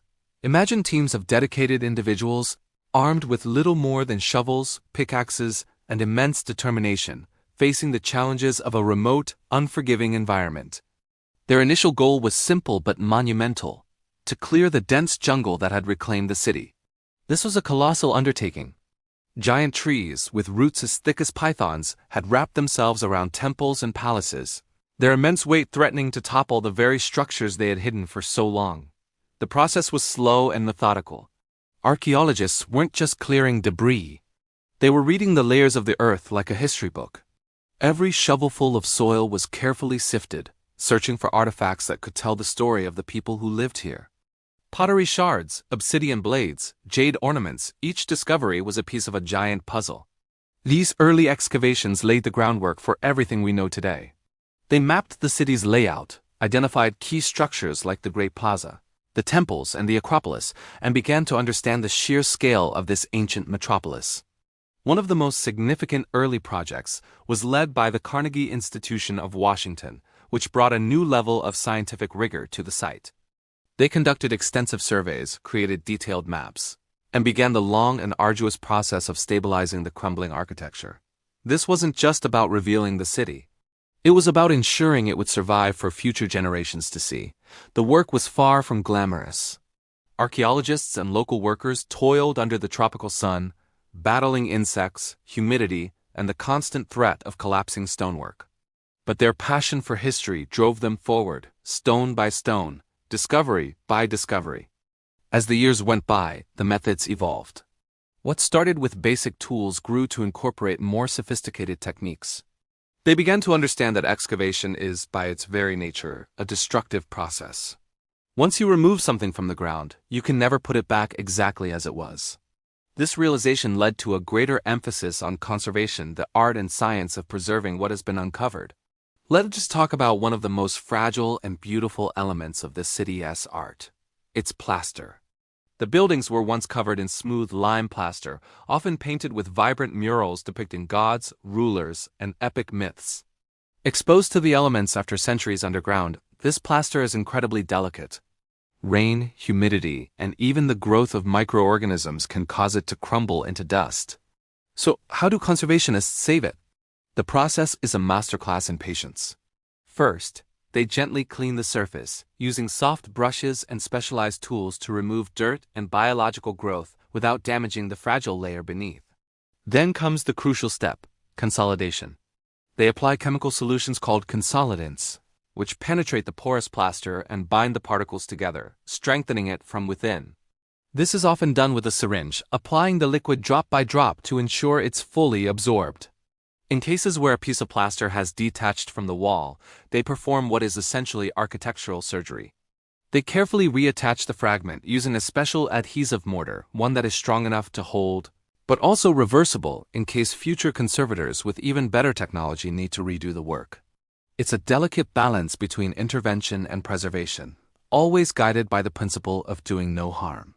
Every saved inch of plaster is a victory, a window into the colorful world of the city's original inhabitants. Now, let's look way up at the magnificent roof combs that crown the city's temples. These towering, ornate structures are like stone lacework against the sky. They were designed to add height and grandeur to the temples, making them appear to reach towards the heavens. But their intricate, lightweight construction also makes them incredibly vulnerable. Over the centuries, roots have pried stones apart, and erosion has weakened their internal structure. Preserving a roof comb is a structural engineering challenge. Before any work begins, the entire structure is documented with photos, drawings, and 3D laser scans. This creates a precise digital model, allowing conservators to understand its current state and plan their interventions. The first step is often to remove any vegetation, a careful process that involves cutting back plants and treating the area with herbicides to prevent regrowth, all while ensuring the roots haven't destabilized the stonework too much. Next comes stabilization. Conservators often inject a specialized lime-based grout into the core of the roof comb. This grout flows into cracks and voids, binding the loose rubble and stones together and restoring the structure's internal integrity. It's like giving the roof comb a new skeleton. Any missing or severely damaged stones are carefully replaced. The new stones are sourced from a local quarry and carved to match the originals perfectly. However, they are often subtly marked so that future researchers can distinguish between original and restored sections. The goal is not to make it look brand new, but to make it strong and stable, preserving its authentic, weathered beauty. Finally, let's talk about the grand stairways. These steep, monumental staircases were designed to inspire awe, leading worshippers up to the sacred temples. For archaeologists, they are also a treasure trove of information, as many are adorned with hieroglyphic inscriptions that recount the city's history. But centuries of rain have washed away the mortar, and foot traffic from tourists can cause immense wear and tear. Preserving these stairways requires a multifaceted approach. First, water management is key. Conservators designed subtle drainage systems to channel rainwater away from the steps, preventing it from pooling and seeping into the structure. This might involve regrading the surrounding area or installing hidden channels that don't detract from the stairway's appearance. Then they address the structural issues. Loose steps are reset using traditional lime mortar, the same material the original builders used. This is important because modern cement is too rigid and can damage the ancient stones. Lime mortar is breathable and flexible, allowing for slight movements as the temperature and humidity change. For the hieroglyphic stairways, the work is even more delicate. Each inscribed block is a page of history. Conservators might use 3D scanning to document every glyph before any work begins. If a block is too eroded to be preserved in place, a high-quality replica might be put in its place, with the original moved to a museum for protection. In recent years, the focus has shifted from large-scale reconstruction to minimal intervention and sustainable conservation. The goal is no longer to rebuild the city to some imagined former glory, but to stabilize and protect what remains. Archaeologists and conservators work hand in hand, using cutting-edge technology like ground-penetrating radar to see what's underground without digging, and drones to monitor the condition of remote structures. The story of this city's excavation and restoration is a powerful reminder of our connection to the past. It's a collaborative effort involving archaeologists, conservators, engineers, chemists, and the local community, all working together to protect this shared world heritage. Every stabilized wall, every preserved piece of plaster, and every consolidated roof comb is a testament to their dedication. Thanks to them, the city is not just a ruin, but a living museum, its stones continuing to speak to us across the centuries. Thank you so much for joining me on this deep dive into the world of archaeological conservation. It's a field that combines science, art, and a profound love for history. If you found this fascinating, don't forget to like, subscribe, and hit that notification bell so you don't miss our next chapter. See you next time. Welcome back to our journey through the wonders of the ancient world. Today, we're wrapping up our deep dive into the magnificent Maya city of Tikal by exploring its vibrant life in the present day. From a lost city shrouded in jungle to a globally recognized UNESCO World Heritage Site, Tikal's story is far from over. It continues to unfold every single day through the footsteps of tourists, the careful work of archaeologists, and the enduring spirit of the Maya people. So, how does this ancient metropolis thrive in the 21st century? Let's find out. Imagine this.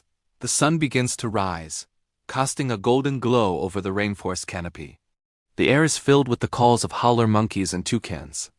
And there you are, standing atop Temple 4, looking out over a sea of green, with the peaks of ancient pyramids piercing through the morning mist.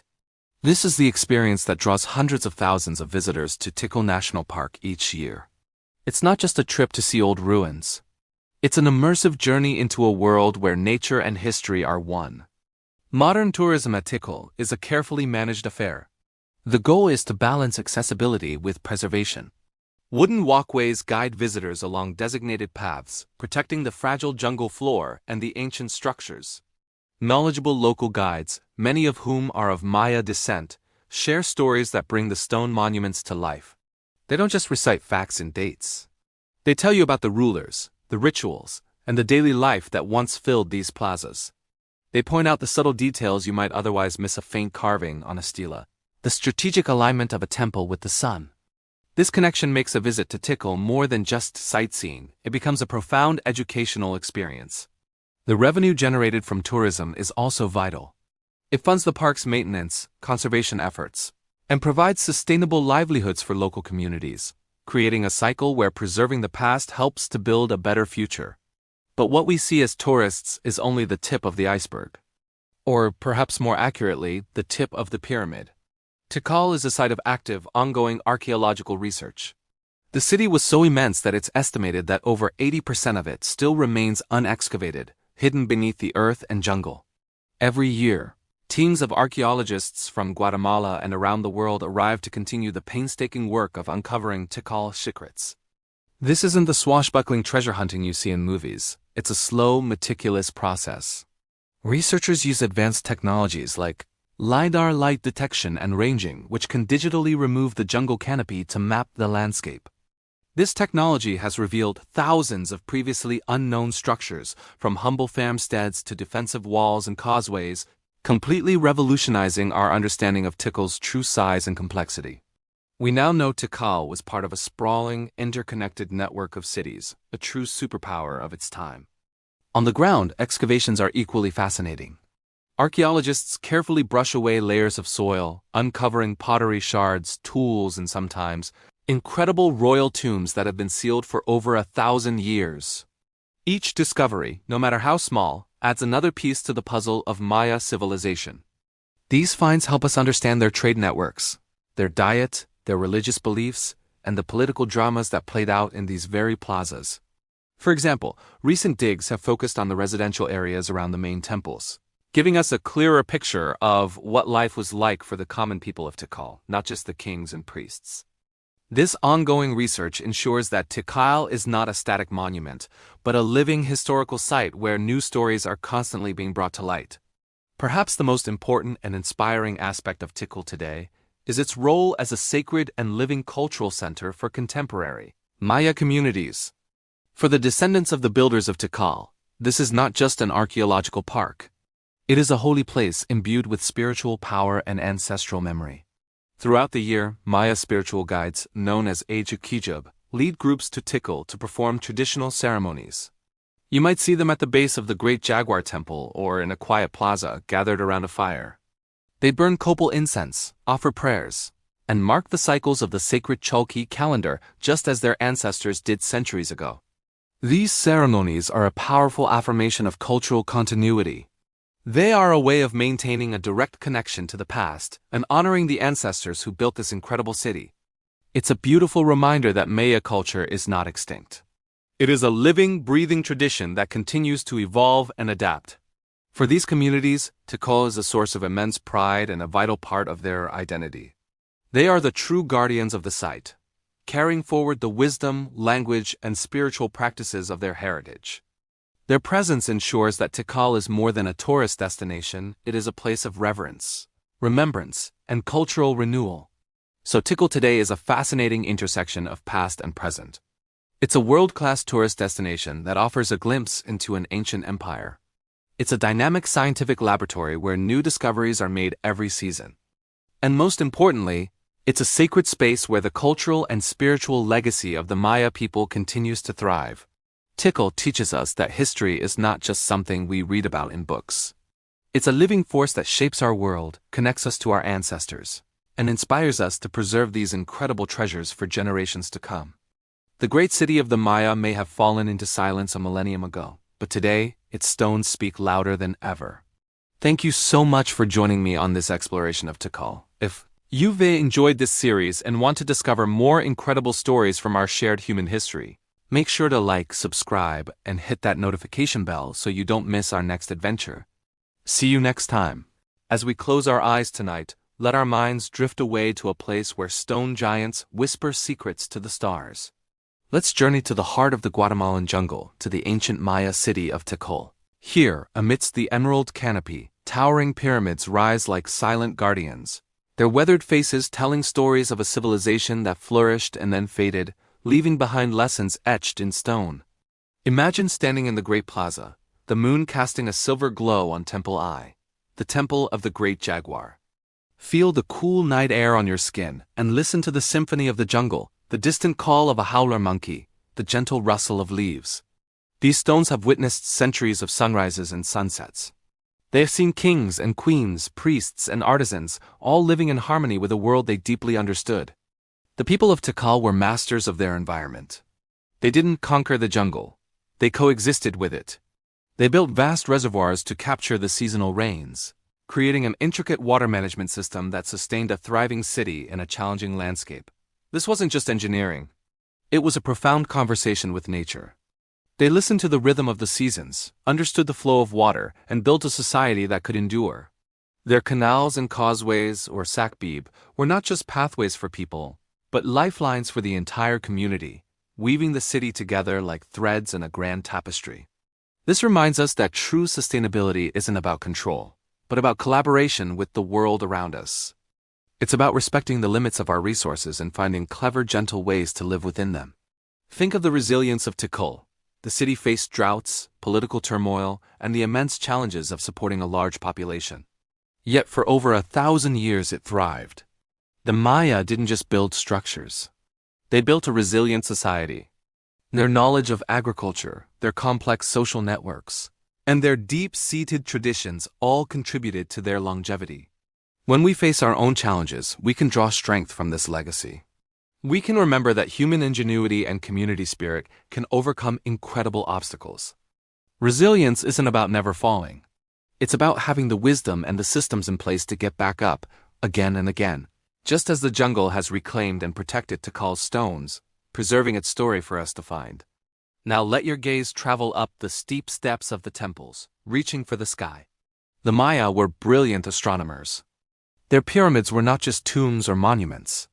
They were celestial observatories, perfectly aligned with the movements of the sun, the moon, and Venus. For them, the heavens were not a distant, abstract concept. They were an integral part of life. The cosmos was a grand clock, a divine map, a source of guidance and meaning. Every planting season, every ceremony, every major decision was interwoven with the dance of the stars. They understood that we are not separate from the universe, but a small yet significant part of its magnificent design. This deep spiritual connection between humanity and the cosmos filled their lives with purpose. It reminds us to look up at the night sky and feel that same sense of wonder, to recognize our own place in the vast, beautiful mystery of it all. The legacy of Tikal isn't just about ancient history or architectural marvels. It's a living lesson that speaks directly to our modern world. It teaches us about sustainable living, about building communities that can weather any storm, and about the importance of respecting the natural world that sustains us. It whispers of a spiritual connection to the universe that we may have forgotten in our busy lives. The stone giants of Tikal are not just relics of the past. They are mentors. They teach us that our greatest strength lies in our ability to live in balance with nature, with each other, and with the cosmos. As we drift deeper into sleep, let the spirit of Tikal fill our dreams. Let's dream of a world where our cities are built in harmony with nature, where our communities are strong and resilient, and where we never lose our sense of wonder for the stars above. Let the silent wisdom of these ancient stones guide us toward a more balanced and sustainable future. The Maya of Tikal left behind more than just ruins. They left a blueprint for a more conscious way of life. A legacy of respect, resilience, and a profound connection to the world around us.